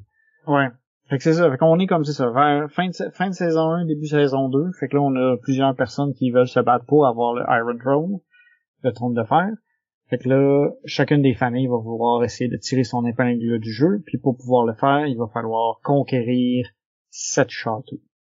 Fait qu'on a un aspect très militaire à ce jeu-là, parce qu'on va avoir des unités qui vont aller se battre. On a des fantassins, des catapultes, des chevaliers qu'on va déployer pour pouvoir aller taper sur les autres. Puis on a des bateaux. On a des bateaux qui sont extrêmement puissants, qui peuvent permettre de relier des territoires éloignés, puis de faire vraiment déplacer des armées à des endroits assez surprenants pour ceux qui regardent pas bien les bateaux. Puis c'est aussi une source de support très important. Autant défensif que offensif, ces bateaux-là peuvent vraiment peuvent faire et défaire des royaumes. Ouais, non, le support, c'est vraiment comme la clé dans le jeu-là. C'est que, on va aller placer des ordres face cachée tout en même temps, puis après ça, on les révèle. Puis tu sais, t'as des ordres de défense pour si tu te fais attaquer, t'as des ordres de marche pour bouger puis justement attaquer, puis t'as les supports que là, dès qu'il y a un conflit dans n'importe quel territoire qui est adjacent à ton support, ben, ton armée qui est là, elle peut s'additionner à un côté ou à l'autre en le supportant. Que toi, tu sois impliqué dans le conflit ou non. Puis en plus, c'est qu'elle risque rien. Là. Ceux qui se battent, là, ils ont des chances de perdre leur troupe, là, mais ceux qui supportent, là, ils sont juste là comme pour aider, fait qu'ils ils ont aucun risque, mais ils peuvent vraiment déterminer le gagnant ou le perdant. Puis tu l'as dit tantôt, il y a beaucoup de politique puis d'alliances, puis ça vient justement du fait qu'il y a des supports. Fait que là, si Vincent m'attaque, ben il peut avoir un Martin à côté qui dit à Vincent, oh oui, si t'attaques Sam, je vais te supporter, puis on va le battre, tu vas voir, ça va bien aller. Puis là, au moment où le combat arrive, là, moi puis Vincent, on appelle au support, puis là, Martin peut décider que finalement, ah ben, moi je vais backer Sam. Parce que à dernière game, Vince m'a fait un double backstab, puis là, je me revanche. Ouais, fait que c'est ça. Fait que ça a des moments assez hot où justement les gens que tu pensais tes amis ne le sont plus assez rapidement. Fait que tu sais, c'est ça. Comme tu disais, il y a la notion de placer les ordres sur la table. Fait que il y a beaucoup de table talk, tu sais, parce qu'on va tout se dire en plaçant ces ordres-là, toi, tu penses faire quoi? Ah, si tu mets ton support là, on va faire ça. Tu sais, c'est une grosse partie de la partie, puis une grosse partie du jeu, puis je trouve ça vraiment hot. À ça aussi, je trouve qu'il y a beaucoup de sous-éléments ensuite qui s'additionnent, qui sont hot. C'est comme la gestion des ressources. Tu peux pas avoir des millions d'armées, tu sais, ça finit pas comme Risk où est-ce que t'as comme 15 millions de petits cubes puis tu bases des dés à l'infini. Non, faut que tu gères tes stocks pour pouvoir avoir des plus grosses armées. Fait que ça, je trouve ça bien parce qu'il faut que t'ailles chercher certains territoires pour pouvoir augmenter ces ressources-là pour avoir plus de bonhommes. Si t'en perds des ressources, ben tu vas perdre des armées aussi. Fait qu'il faut que tu te watches. Il y a aussi les 3 pistes d'influence qui rajoutent aussi de la saveur par-dessus. Tu sais, on a le trône de fer qui détermine l'ordre des tours, qui peut gérer qui va, puis celui qui est le premier détermine les égalités dans certains cas. T'as le fief qui nous permet de déterminer la gestion des égalités en combat. Fait que c'est super important d'être positionné au-dessus des gens auxquels on a l'intention de taper dessus. Puis, puis le premier ou la première peut se rajouter 1 en combat, ce qui est énorme. Parce que c'est des combats déterministiques, il y a pas de hasard, puis tu sais, comme tu disais, on n'a pas des grosses armées, fait que 1 c'est beaucoup là, tu sais des fois surtout quand tu gagnes toutes les égalités. Ben oui, souvent l'épée c'est une grosse menace parce que justement le joueur a le gros bout du bâton puis on va le laisser tranquille parce qu'on sait jamais quand est-ce qu'il va l'utiliser cette épée là. Puis c'est ça, avec ça on ajoute aussi les cartes de personnages. Chaque faction a une main de personnages uniques qui ont tous des pouvoirs, des forces militaires puis des pouvoirs funky qui vont pouvoir additionner à leur force de combat. Puis là, il y a beaucoup de jeux là-dessus il y a beaucoup de combats qui se font et se défont à cause de ces cartes-là parce qu'on sait qu'est-ce que l'opposant a dans ses mains puis on sait qu'est-ce qu'il a discarté. Mais on sait jamais qu'est-ce qu'il va nous mettre d'en face. Fait que c'est assez hot pour ça aussi. Ouais, puis tu sais, mécaniquement sont bien faites. Puis en plus, thématiquement, tu sais, c'est tous des personnages, des livres, puis comme l'effet de la carte fit avec ce que le personnage a vraiment fait dans les livres, puis je trouve que c'est vraiment bien réussi. Ouais, totalement. Parlant de thématique, il y a les sauvageons qui peuvent attaquer aussi à m'amener, puis il y a aussi une piste qui détermine combien d'ordres spéciaux tu peux jouer, puis qui est aussi critique parce que les ordres spéciaux sont plus forts que les ordres normaux, puis tu veux en faire, tu veux pas en faire. Fait que c'est ça, il y a plein de trucs qui sont là, qui sont thématiques, puis qui font que le jeu est ultra intense, ultra tendu, puis l'aspect politique. Ultra long aussi. Ouais, il est très très long, puis plus on est nombreux, pire c'est. Mais c'est ça, c'est un événement. Ouais. C'est ça. Moi j'ai essayé une extension qui fait que la partie peut être un peu plus courte puis qui change un peu les règles du jeu. Puis toi Sam, je pense que t'as aussi l'autre extension là, ouais, j'ai Mother of Dragons. Ouais.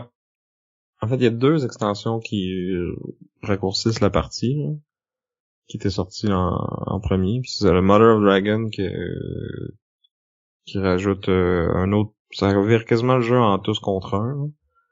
Parce que c'est les Targaryen qui sont sur leur propre board sur un autre continent. Là. Si vous connaissez le IP, ça fait du sens tout ce que je dis, là, mais c'est un personnage qui une faction qui commence plutôt faible, mais qui, au fur et à mesure que la partie avance, si on les arrête pas, et ils vont devenir imbattables. Ouais, puis ils ont une façon de faire des points différents, de gagner la partie différemment. Fait qu'il faut que tu prennes ça en compte. Fait que c'est très cool, puis ça fait que le jeu est jouable à différents comptes, parce que avec juste le jeu de base, en bas de 6, c'est pas super bien balancé, je trouve. Ouais, non, il y a des factions qui l'ont plus facile, là. Tu sais, comme tu disais, c'est un jeu qui est là pour se jouer en événement, là. Tu ramasses tout le monde sur la carte, puis tu fais ta journée à jouer à ça. C'est là que ça vaut le plus la peine. Puis avec l'extension de Mother of Dragon, je pense que tu peux même te rendre jusqu'à 8 joueurs. On l'avait fait une fois avec... moi, je l'ai fait avec la gang d'un board game presque parfait, justement. C'était la fête à Pat, qui avait voulu jouer à ce jeu-là. On l'avait joué à 8. Ça avait été une journée assez épique. Puis une victoire du vrai roi Baratheon, joué par Sam. Fait que demander de plus? Oh my god. Je pense qu'il mérite qu'on y mette un petit peu de poison dans son vin, lui. Non, c'est un très bon jeu. Moi, ça a longtemps été mon numéro 1. Je pense que quand on avait fait l'épisode 1, il était numéro 3 aussi. C'était notre crossover. Mais on verra dans 2 semaines s'il est encore dans mon top 10. Oh. Maintenant, numéro 3, c'est celui qui a le plus monté dans mon top 5.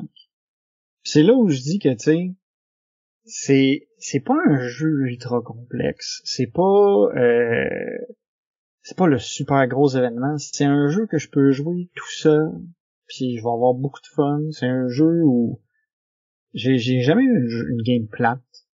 Genre, ça a tout le temps bien été, puis il y a eu des games très courtes, mais je recommençais tout de suite, puis ça allait mieux.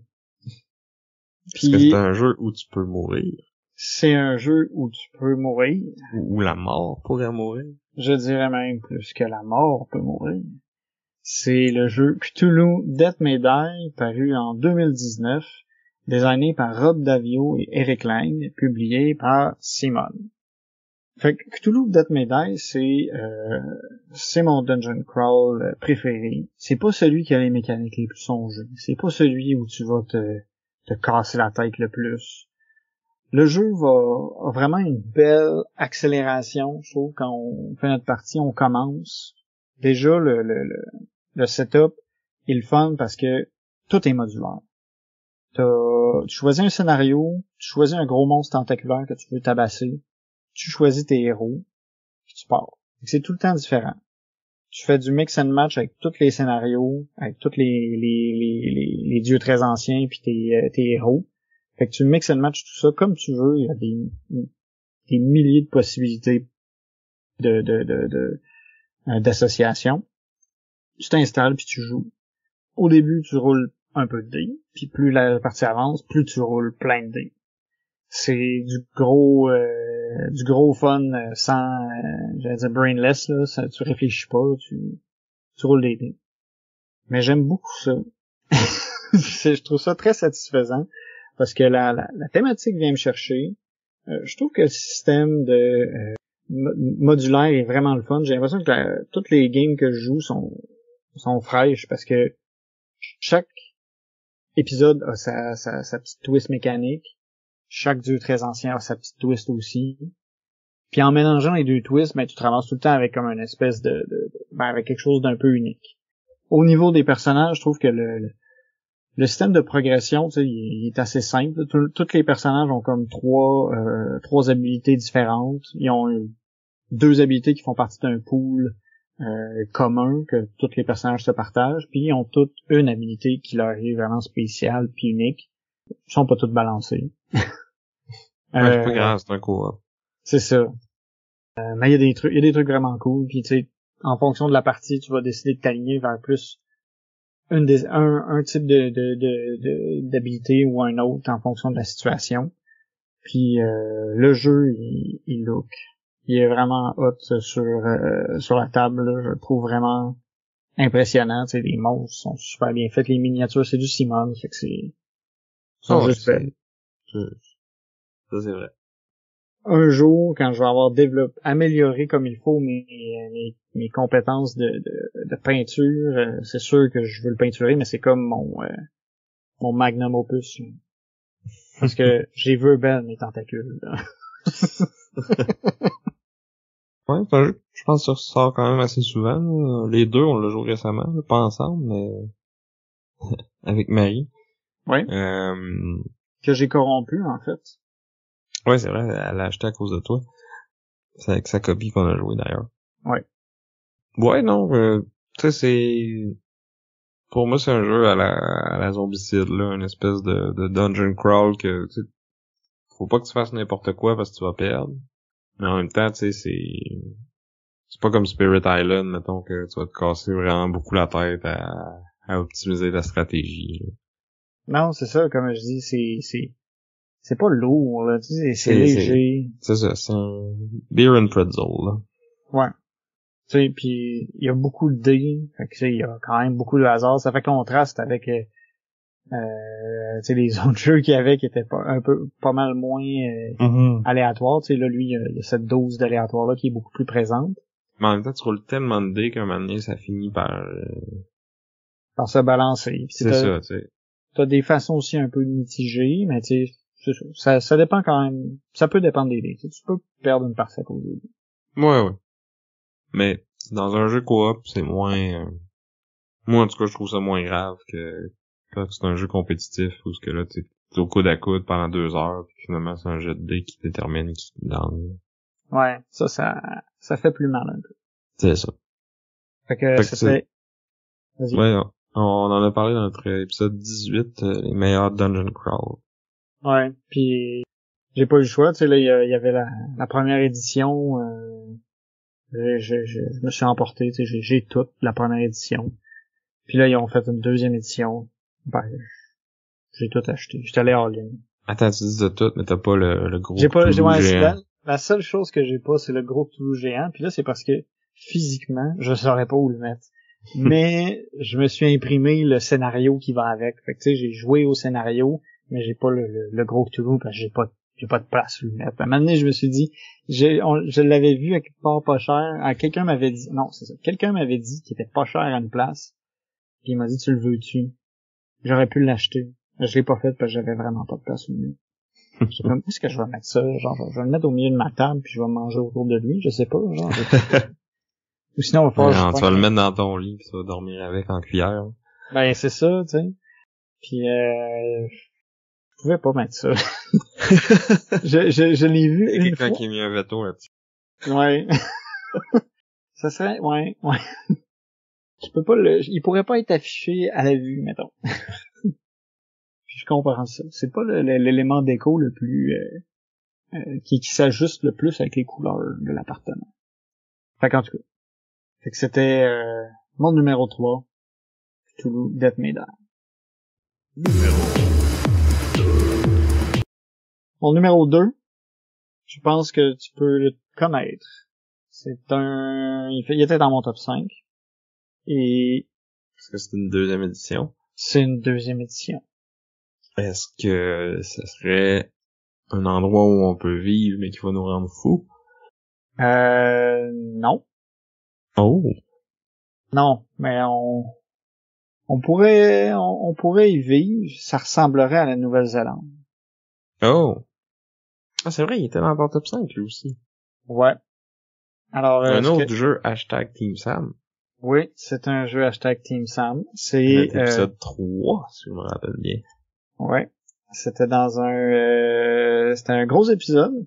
C'était, dans ce cas-ci, le jeu lequel je pense, c'est War of the Ring, deuxième édition, paru en 2011, designé par Roberto Di Maglio, Marco Maggi et Francesco Nepitello, publié aux éditions Ares Games. War of the Ring, c'est la guerre de l'anneau. On refait le Seigneur des Anneaux, mais en jeu de société. Le bien contre le mal. Les armées d'orques du Mordor et d'Isengard qui affrontent les peuples libres de la Terre du Milieu, que ce soit le Rohan, le Gondor, et les nains, les elfes, tout le monde est là. Tout est Ouais. là. Les nains sont là.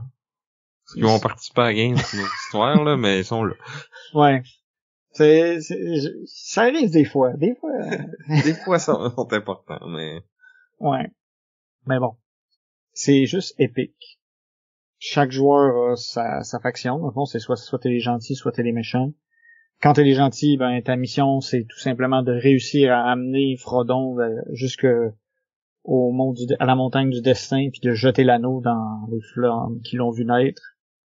Techniquement, tu peux gagner par un militaire aussi. Ouais. C'est plus dur. Mais ça se peut. Je l'ai subi une fois. Je te l'ai fait subir une fois. Je l'ai subi une fois. Je pense qu'en plus, juste avant la game, on a dit, de toute façon, personne gagne militairement avec les peuples libres. Ben, j'ai réussi à perdre contre. Ben, en étant les méchants, j'ai perdu contre les bons qui ont fait une victoire militaire. Parce que Aragorn, héritier du roi, est arrivé avec l'armée du Gondor pour reprendre les territoires d'Umbar. Ouais.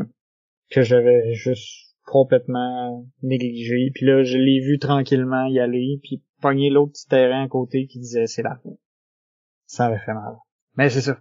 Parce que sinon, c'est qu'on est les hordes du mal, puis notre objectif, c'est de conquérir des villes. Si on réussit à conquérir assez de villes, ben on a gagné. Puis si on réussit sinon à totalement corrompre le porteur de l'anneau, on peut avoir gagné aussi. Fait que c'est un jeu vraiment immersif.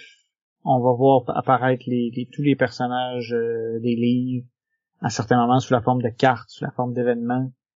On va avoir beaucoup d'armées qu'on va recruter, on va recréer certains événements, tu sais, on a une espèce de petit aspect politique aussi quand on est les peuples libres. Il faut réussir à activer nos peuples pour qu'ils aillent se battre parce que personne croit à ça, tu sais. Voyons donc. Un gros méchant œil qui veut conquérir le monde. C'est quoi cette histoire-là? Fake news. Puis c'est ça. Pendant que toi t'es là puis tu te dis voyons, j'ai besoin de vous autres. Ils sont en train d'envahir ma capitale. J'ai besoin des nains. Mais c'est ça, c'est vraiment un jeu de proportions épiques où justement au début le seul truc que j'ai à y reprocher, c'est ses systèmes d'action. Dans le fond, on va rouler des dés. Ça va déterminer les actions qu'on va faire. Fait que là, tu sais, si t'es les méchants, ça va te permettre d'espionner un peu plus la communauté, ou ça va te permettre de recruter ou de déplacer des armées. Quand t'es les gentils, ben t'es un peu l'équivalent aussi, mais c'est pour déplacer ton porteur de l'anneau ou le cacher. Puis, ou tes compagnons qui sont partis de la communauté. Ouais, parce que tu peux séparer ta communauté puis envoyer dans le fond tes personnages faire des side quests. Des side quests carrément. En fait, il y a comme une carte, je pense, pour chaque événement des livres. Puis tu peux les recréer si t'as la bonne carte, puis si t'as le bon héros à la bonne place, tu peux faire des trucs vraiment cool. Puis ils peuvent leader des armées aussi, accessoirement. Ouais, c'est ça. Mais en même temps, c'est ça, c'est que ces gens-là, ces personnages-là sont aussi la protection contre la corruption à la fin de quand on traverse la montagne les plaines du Mordor. Ouais, en tout cas, moi, si je me fie à ce jeu-là, Rodon pis Sam, ils ont été vraiment chanceux de survivre à tout ce voyage-là tout seuls, tous les deux. Ouais, parce que c'est parce que dans le jeu, là, si t'amènes juste ces deux-là, là, il y a des grosses chances qu'ils soient corrompus avant de se rendre à la fin. Ouais, c'est pas évident. Sam, il a pas des super pouvoirs dans le jeu de plateau. Contrairement au Sam dans la vraie vie. Sam s'agace, n'est-ce pas? Oh oui, Sam Wise, là. Pas Gamgee, là. Ouais. L'autre Sam qui est Wise. Sam le barbu. Fait que ouais. Fait que c'est ça, c'est vraiment cool, c'est vraiment prenant. C'est un jeu aussi qui a une super présence quand tu le sors, parce que tu le pars, puis le plateau est plein, là. Il y a des armées, il y a des bonhommes partout, tu sais, la guerre est pour commencer, puis... Ouais, vous irez voir sur notre Instagram, là, ça date un petit peu, là, mais j'ai joué une fois avec une espèce d'édition méga de luxe anniversaire, là, qui ont imprimé genre 200 ou 2000 copies, je pense, qui était disponible à la bibliothèque de Dice Tower West, là. J'ai eu la chance de jouer avec cette copie-là, là, puis tu sais, toutes les figurines sont pré-peintes, puis le board il est un peu plus gros, puis le matériel là, c'est top notch là. C'est sûr que je paierai jamais le prix que ça vaut cette affaire-là maintenant parce que tu sais ils la referont plus jamais, puis il y en a pas beaucoup là. Mais c'est hors de prix. Mais je suis quand même content d'avoir joué avec au moins une fois, puis d'avoir des photos pour le prouver.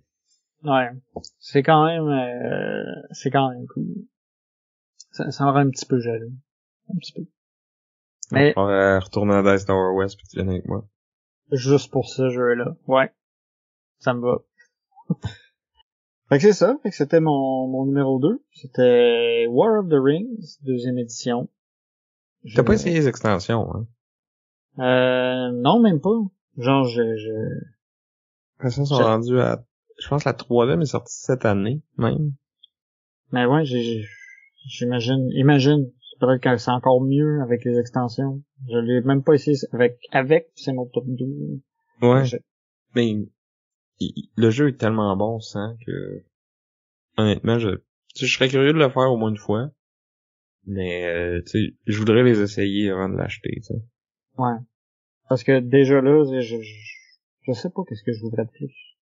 Ben, je sais que la première, elle change le setup, puis ça te permet ça te rajoute des personnages de plus, si on veut, là. Tu sais, du côté des gentils, t'as Elrond, Galadriel, qui peuvent, puis je pense que t'as une version différente de Gandalf. Fait que c'est comme un peu plus des what if, là, comme si ces personnages-là s'étaient plus impliqués dans le conflit pis tout ça. Fait que tu sais, ils peuvent se promener sur la map, puis ils ont des effets, puis faire des affaires, puis du côté des méchants, ben là t'as le Balrog, il me semble qu'il y en a un autre, là, mais bref. C'est un peu l'équivalent, là. Le Balrog, il peut pogner son armée, sortir de la Moria, puis aller foutre le bordel militairement, là. Aller tabasser du Hobbit. Ouais, ou des elfes, ou peut-être même des nains.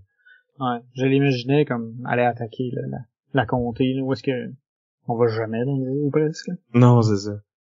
Pis sinon, la deuxième extension, je crois qu'elle rajoutait des nouvelles unités, puis des nouvelles règles de siège, puis de bataille dans les villes. Fait que du côté des gentils, t'avais des Ents, puis des aigles, puis avec les méchants, t'avais des araignées géantes, puis Les d'autres Monakil, affaires. j'imagine. Non mais ça, il y en a déjà. C'est comme les unités élites Oui, c'est vrai, c'est les Galadriel. élites, ouais, c'est vrai. Mais ouais, je me rappelle plus là, mais en tout cas, ça rajoute des nouvelles unités. Puis là, la troisième, c'est focusé plus sur les rois.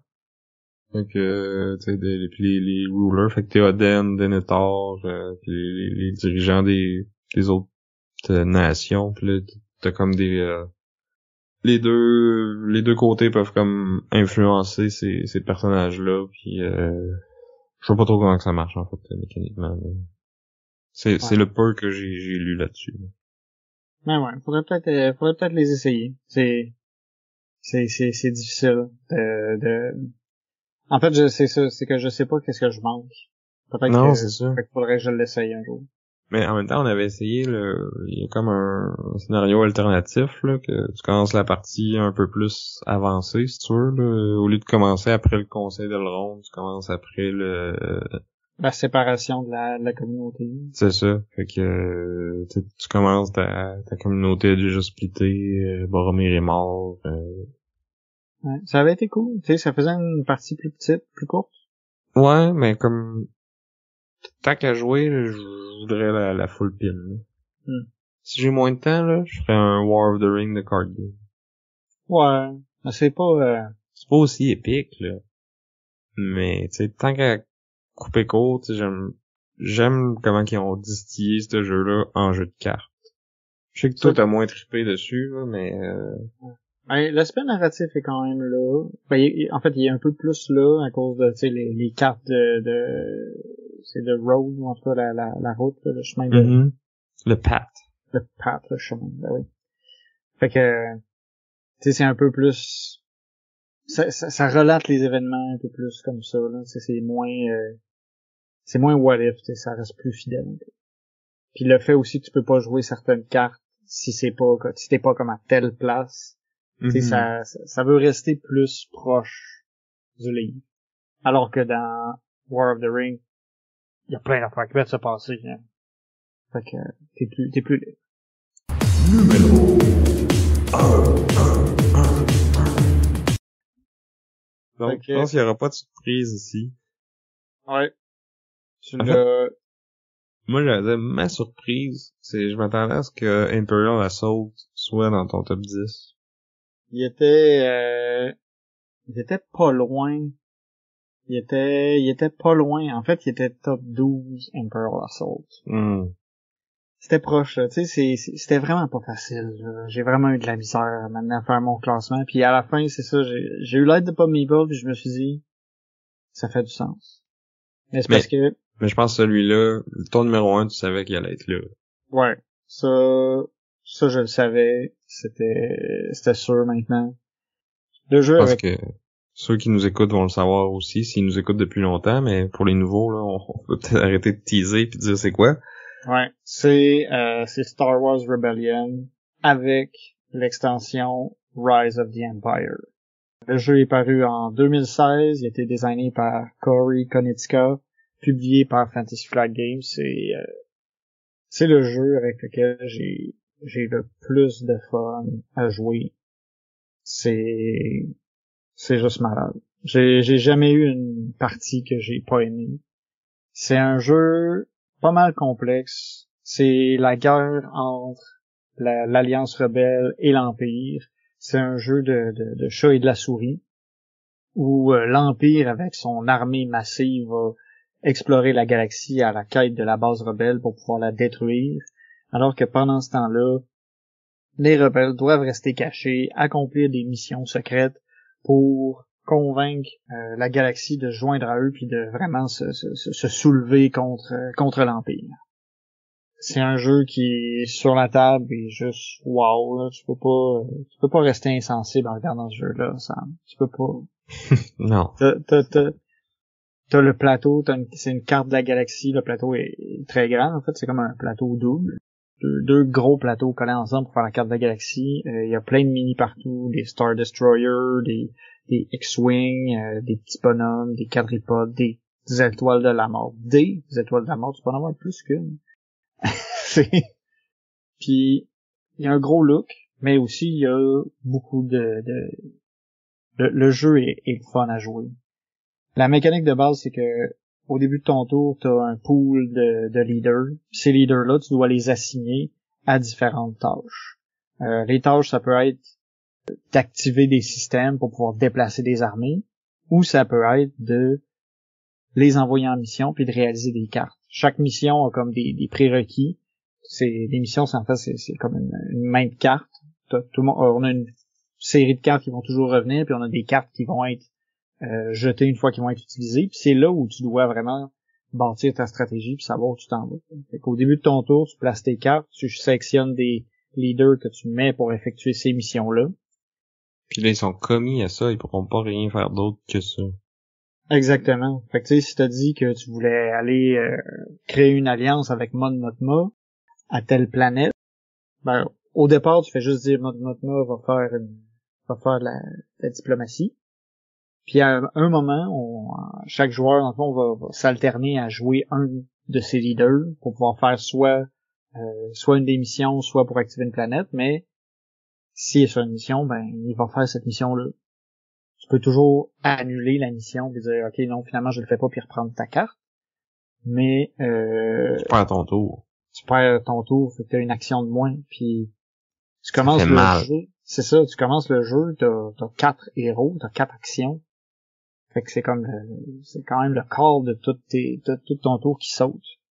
À mesure que la partie va avancer, c'est ça, les planètes vont s'affilier avec l'Empire, avec les rebelles. Il va y avoir des planètes aussi qui vont nous permettre de construire notre armée. Puis ça, c'est des points chauds. Il y a quelques planètes qui te permettent de construire tes gros vaisseaux qui sont qui sont importantes à contrôler au début de la partie pour pouvoir produire ces grosses unités-là. T'as aussi le fait que les leaders que t'envoies pas en mission, tu peux les utiliser soit pour justement déplacer tes armées, mais tu peux aussi les utiliser pour bloquer l'autre joueur. Mission de l'autre, c'est ça. C'est là toute la tension pis les décisions importantes du jeu de comme qu'est-ce que je fais avec mes leaders? Est-ce que ça vaut la peine de bloquer la mission de l'autre ou est-ce que je le laisse faire? Parce que si je le bloque pas, c'est sûr qu'il réussit. Mais si j'envoie mon leader, on va rouler des dés selon là, les leaders ont différentes stats puis comme les missions vont c'est la mission qui va déterminer si c'est une mission de diplomatie, ben si j'envoie il y a des leaders que je pourrais même si je peux pas envoyer Boba Fett mettons pour s'opposer à ça ou pour la faire. Mais si j'envoie l'empereur, par exemple, là, j'ai plus de chances de réussir, tu sais.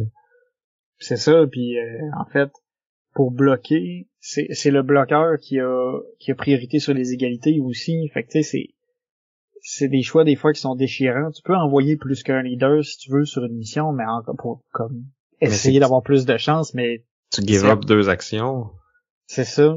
Fait que c'est. Et en même temps, si toi tu sais que t'as une autre mission que tu veux faire, mais tu peux décider de la faire sur cette planète-là, puis là, vu que t'as envoyé d'autres leaders pour bloquer, ben ils vont contribuer pour la mission que tu vas effectuer aussi. Fait que tu sais, ils sont pas complètement perdus. Ah, c'est ça, parce que tu peux comme planifier ton move. Tu sais, tu peux envoyer ton héros, ton leader à une place, puis dire tout ce que je veux, c'est que le leader soit sur cette planète-là, puis que la mission qui est avec, si elle chie, c'est pas grave, parce que justement, c'est ça, la deuxième, c'est celle-là qui compte.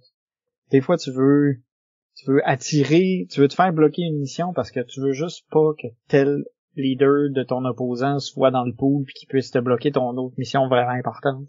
Puis en plus, s'il vient bloquer ta mission, ce système-là peut pas être activé parce qu'il y a déjà un leader dessus. Fait que tu peux pas déplacer les unités qui sont là. Fait que si t'es les rebelles surtout, de bien choisir où est-ce que t'essaies tes missions, c'est vraiment stratégique parce que l'Empire va peut-être pas t'opposer, pas parce qu'il veut ça lui dérange pas que tu fasses la mission, mais parce que ça lui dérange plus de pas pouvoir bouger cette armée-là, ce tour-ci, tu sais. C'est ça, puis dans le cas de l'Empire, justement, un des trucs qu'il faut que tu fasses si tu veux gagner, c'est qu'il faut que tu t'expandes. Faut que tu colonises des planètes, puis tu te promènes, puis tu rétablisses l'ordre dans la galaxie. Faut choisir ses combats, faut choisir si tu veux vraiment bloquer ou déplacer tes unités. C'est ça, il y a beaucoup de choses que tu pourrais faire, puis que tu voudrais faire surtout, mais tu peux pas toutes les faire. Il faut que tu fasses des choix. Puis c'est ça. Puis le jeu est ultra thématique parce que t'as certaines cartes missions que si t'envoies tel héros, tel leader faire cette mission-là, il y a un avantage parce que c'est lui qui l'a fait dans le film. C'est ça, ou c'est totalement avec son personnage. C'est comme une des cartes que j'aime le plus, c'est la carte du général Veers. C'est le général qui s'occupe qui lead l'assaut sur la planète Hoth au début de l'épisode 5. Puis il y a une carte, si c'est général, quand on voit le général Veers, il y a plus de chances de succès. Puis lui, ce qu'il fait, c'est qu'il apporte des quadripodes sur une planète, puis il fait le ménage. C'est ça. Fait que c'est vraiment cool, c'est vraiment thématique. Fait que tu recrées un peu les films. Mais avec, c'est vraiment what if, celle-là, plus que War of the Ring, là, tu sais, ça. Vraiment, parce qu'il y a des affaires wild qui peuvent arriver, tu sais, l'Empire peut corrompre n'importe quel héros des rebelles à un certain moment. Fait que, tu sais, c'est arrivé plusieurs. C'est un autre gros aspect du jeu, c'est que, quand t'es le rebelle, t'envoies tes leaders en mission, mais là, ils sont susceptibles à se faire capturer par l'Empire. Qui est une des missions qu'il peut faire à tous les tours, l'Empire, c'est capturer un rebelle. Fait que là, après, quand il est capturé, le rebelle, il y a une action de moins à tous les tours, tant que son leader est capturé, puis l'Empire a des missions spéciales qui fait sur des leaders capturés qui ont souvent des effets assez dévastateurs. Fait que tu veux aller libérer tes personnages qui sont capturés. Puis, tu sais, comme tu disais, l'Empire, une de ces missions-là, justement, c'est de corrompre au côté obscur, là. Fait que, moi, je me rappellerai toujours d'une game que j'ai jouée où c'est Luke Skywalker, devenu Sith qui a comme, leadé l'assaut sur la base rebelle. Fait que, Amiral Akbar, il a fait ce qu'il pouvait pour essayer de la défendre, là, mais Ça fait pas faire grand chose. Un grand coup de sable laser, Luke, il te l'a défoncé. Ben comme il faut. Il en a fait des sushis. Fait que c'est ça. Il y a aussi beaucoup de combats, tu sais, parce que t'as des combats spatiaux, des combats sur les planètes. Puis là, c'est un festival de brassage de dés. C'est peut-être le truc un peu moins solide du jeu, là, c'est que c'est beaucoup de dés qui se brassent. Puis il faut qu'il se joue avec l'extension qui corrige. C'est que il y avait un système de cartes de combat dans le jeu original qui a été modifié avec l'extension qui est beaucoup mieux, qui est là que en plus des dés, tu vas avoir une main de carte, un peu comme dans Game of Thrones. Comme dans Game of Thrones, c'est que tu sais qu'est-ce que ton opposant a, tu sais qu'est-ce que t'as. Quand tu joues une carte, ça va être défaussé, puis éventuellement tu vas les revoir, mais tu les dépenses à mesure que ça va, fait que ton opposant sait qu'est-ce qu'il peut affronter. Fait que t'as un peu plus de, t'as un peu une meilleure vision de qu'est-ce qui peut arriver, alors que les cartes dans le jeu de base sont un peu plus wild, un peu plus n'importe quoi. Ouais, puis dans l'extension en plus, c'est que chaque carte a comme deux effets possibles, là. Un générique que tu peux tout le temps faire, puis un qui est plus fort, mais qui nécessite que tu aies un type d'unité bien particulier dans ce combat-là, tu sais. Fait que tu sais, ça te fait tirailler parce que tu sais, il y a des effets de base qui peuvent être cool, mais tu sais que quand t'as la bonne unité, c'est vraiment mieux. Mais tu l'as pas dans ce combat-là. C'est ça. Est-ce que tu prends cette carte-là pareil? Fait que c'est tiraillant, c'est difficile, c'est pas facile. C'est juste cool. C'est le fun au début du jeu la première décision déjà quand t'es le rebelle, je la trouve nice, c'est où est-ce que tu mets ta base rebelle. Tu caches-tu dans un coin loin ou tu fais-tu ton fendant pis tu te mets juste à côté de la grosse armée de l'Empire en te disant qu'il ira pas checker à côté tout de suite? C'est ça, pis tu sais, selon comment tu décides de faire le setup, si tu prends le setup original, il y a une Death Star qui est déjà opérationnelle sur le plateau, mais si tu prends le setup de départ de l'extension, c'est une Death Star en construction qui est sur le plateau. Fait que tu dis, vais-tu pas loin, puis je vais aller péter la Death Star direct juste pour être désagréable. Parce que tu sais que la Death Star, elle peut péter des planètes, puis elle peut détruire la base rebelle. Si jamais elle est opérationnelle puis qu'elle est dessus, ben c'est comme bye, tu peux rien faire. Ça serait coquille d'essayer de péter la Death Star direct au début, là.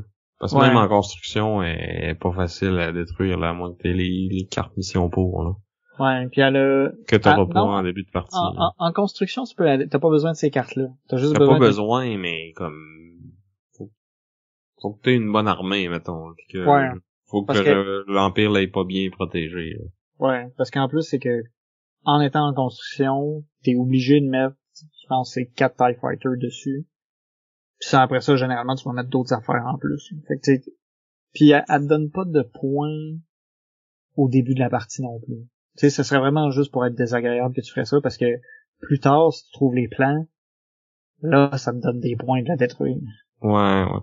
Non, je pense pas que ça serait une bonne stratégie d'essayer de la détruire au début. En tout cas, moi, j'ai joué plusieurs parties, là, même avec l'extension, puis j'ai pas vu ça, puis j'ai pas eu l'envie de le faire non plus. Ouais, non, c'est mieux pas. En fait, c'est que ça serait beaucoup de ressources pour peu de bénéfices. C'est ça. Mais ça serait drôle. Sure. Mais ouais. Fait que c'est ça, c'est un jeu très long, c'est un jeu qui peut jouer à plus que 2, mais je pense que c'est mieux jouer à 2. Peut-être pour le montrer, hein. Puis encore. Ouais. Je pense que j'ai fait une partie une fois à 4. Ça change un peu l'utilisation des leaders, tu sais, mais ça ajoute des restrictions, ça force le timing, puis ça fait que t'as... Ouais. Il y a cet aspect-là qui est plus intéressant, parce que tu sais, War of the Ring aussi, techniquement, tu peux jouer à 3 ou à 4, là. Mais, tu sais, c'est designé pour être joué à 2, je pense, hein. Ouais. Non, définitivement, hein. Surtout que, en fait, je trouve que justement, ben, tu sais, Rebellion à 2, c'est mieux parce que t'es plus libre un peu. Tu sais, parce que t'es pas, il y a un défi de plus à 4 parce que tu dois comme dire bon ben là il va falloir que toi tu fasses ça, moi je fais ça, puis après ça toi tu fais ça. Tu sais, faut que ce soit séquentiel parce que chacun des deux de la même équipe vont s'alterner. Puis on Mais n'a si- pas accès aux mêmes leaders. Il y en a qui sont des héros, d'autres qui sont des amirals. C'est ça. Fait que tu peux pas il y a des affaires funky que tu peux pas faire à 4, mais tu peux le faire à 2. Non, je le recommanderais vraiment plus à 2. Ouais. Puis c'est ça là.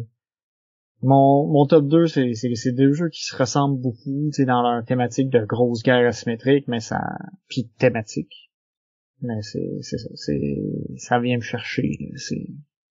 C'est vraiment des bons moments. Puis maintenant, on a eu la brillante idée d'enchaîner les deux en une soirée, là. Ça a été vraiment cool. Ça a été C'était- vraiment tard. C'était avant que je sois un papa. Ouais. Je t'en ferai plus à ce temps. Mais, on serait dû pour s'en faire une journée, puis jouer les deux, par exemple. Ouais. Ah, clairement. Commencer le matin, là, plutôt que commencer en soirée puis finir à 4 heures du matin. Ouais. Mais, on commence en journée, on peut finir à une heure raisonnable. Ouais. Puis faire les deux back-à-back. Ça fait longtemps qu'on n'a pas joué ni à un ni à l'autre, là. Ça serait le fun. Ouais. Bon, ben, on sédule ça. Puis, sur ce, c'était mon top 10. Les jeux avec lesquels j'ai eu le plus de plaisir à jouer. Fait que là, les poolers, j'espère que vous avez fait beaucoup de points, vous avez prévu les bons jeux, vous avez mis aux bonnes positions. Avec un peu de chance, vous avez meilleur score que Sam. Ouais, moi j'étais pas très bon au début. J'ai pas fait l'exercice non plus de prédire ton top 10, là. Ouais. Moi, je vais essayer de le prédire. Avant que tu dises ces indices, là, ben, je pense que le top, je suis pas mal certain de Ouais, le le shot, numéro 1, je pense que ça va pas surprendre personne. Numéro mais- 2 aussi, je suis pas mal sûr. Oh, on verra. Le 3, top 3, je pense que je l'ai, ton top 3. On verra. Fait que, sur ça, ben, ça fait un épisode un peu plus long que d'habitude. Ouais, moi Mais, je pensais que ça allait être plus court, mais finalement c'est plus long. Ouais, bon, ben, en tout cas, C'est correct, c'est Noël. On peut se Ouais, coucher ouais. tard. On a le temps. Fait que, ben, merci d'avoir écouté jusqu'à la fin. Je vous dis merci à vous. Vous autres, c'est quoi votre top 10, en fait? Ouais, ou c'est quoi votre préféré parmi ces 10-là, mettons? Ouais. À quel point est-ce que je suis dans le champ d'aimer ISS Vanguard ou Cthulhu Death May Die, que, tu sais, quand je sais qu'ils ont des mécaniques un peu moins Ouais, pétillées. je pense que ISS Vanguard il est quand même populaire, là. Ouais. Mais ouais, dites-nous c'est quoi votre préféré là-dedans. Envoyez-nous votre top 10 à vous aussi. Puis vous pouvez faire ça par courriel, boardgameduel@gmail.com, sur Instagram, sur Facebook, ou venez sur notre Discord. C'est ça, bonne chance à tous ceux qui participent à notre concours. Vous avez la moitié de vos points, là, peut-être, ou peut-être que vous allez faire mieux avec mon top 10 qu'on va voir l'année prochaine, en 2024. Fait que vous avez du temps pour y penser.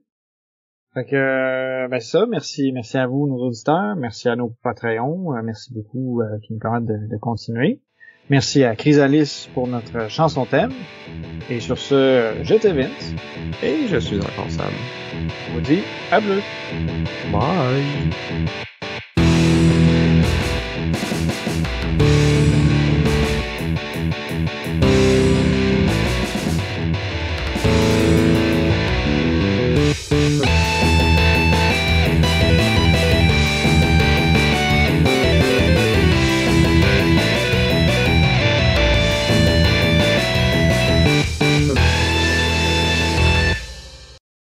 De mon côté, j'avais défendu le jeu Little Town, qu'il ne faut pas qu'il ne faut, non, Il faut pas je me suis- corrompre. Ben ouais, qu'il faut pas confondre avec Tiny Town, ce que j'ai, malheureusement, je viens de faire, en plus. Au montage, ça paraîtra pas. Ouais, mais c'est ça, hein, moi c'est Little Town. Oui, C'est pas Tiny Town. en effet. Hey, un jeu tellement mémorable que tu te rappelles même pas c'est lequel des deux. Non, mais c'est parce que ça se dit bien, Tiny Town. Mm-hmm. Mais Little Town, c'est parce que Tiny Town est tellement comme plus connu que Tiny Town. Tiny Town est plus connu que Tiny Town, ouais. Ouais, Little Town. Calique. Ok, on reprend tout ça. Correct, on est en vacances, là, c'est Noël. Ouais, on a le temps de créer des bloopers. Mon numéro 10, c'est je vais aller en fait ouvrir la page BGG pour anticlimactique. C'est juste pour être sûr de pas... T'allais-tu dire de pas dire de niaiserie, parce que c'est sûr que tu vas en dire pareil, là, même si Ouais, t'as la page BGG d'ouverte, là. C'est sûr que ça va pas te sauver, là. Donc, numéro 7. Attends, c'était ça? Le compteur a eu de la misère, mais ouais. C'était le numéro 7. Je vais recommencer ça. Ah.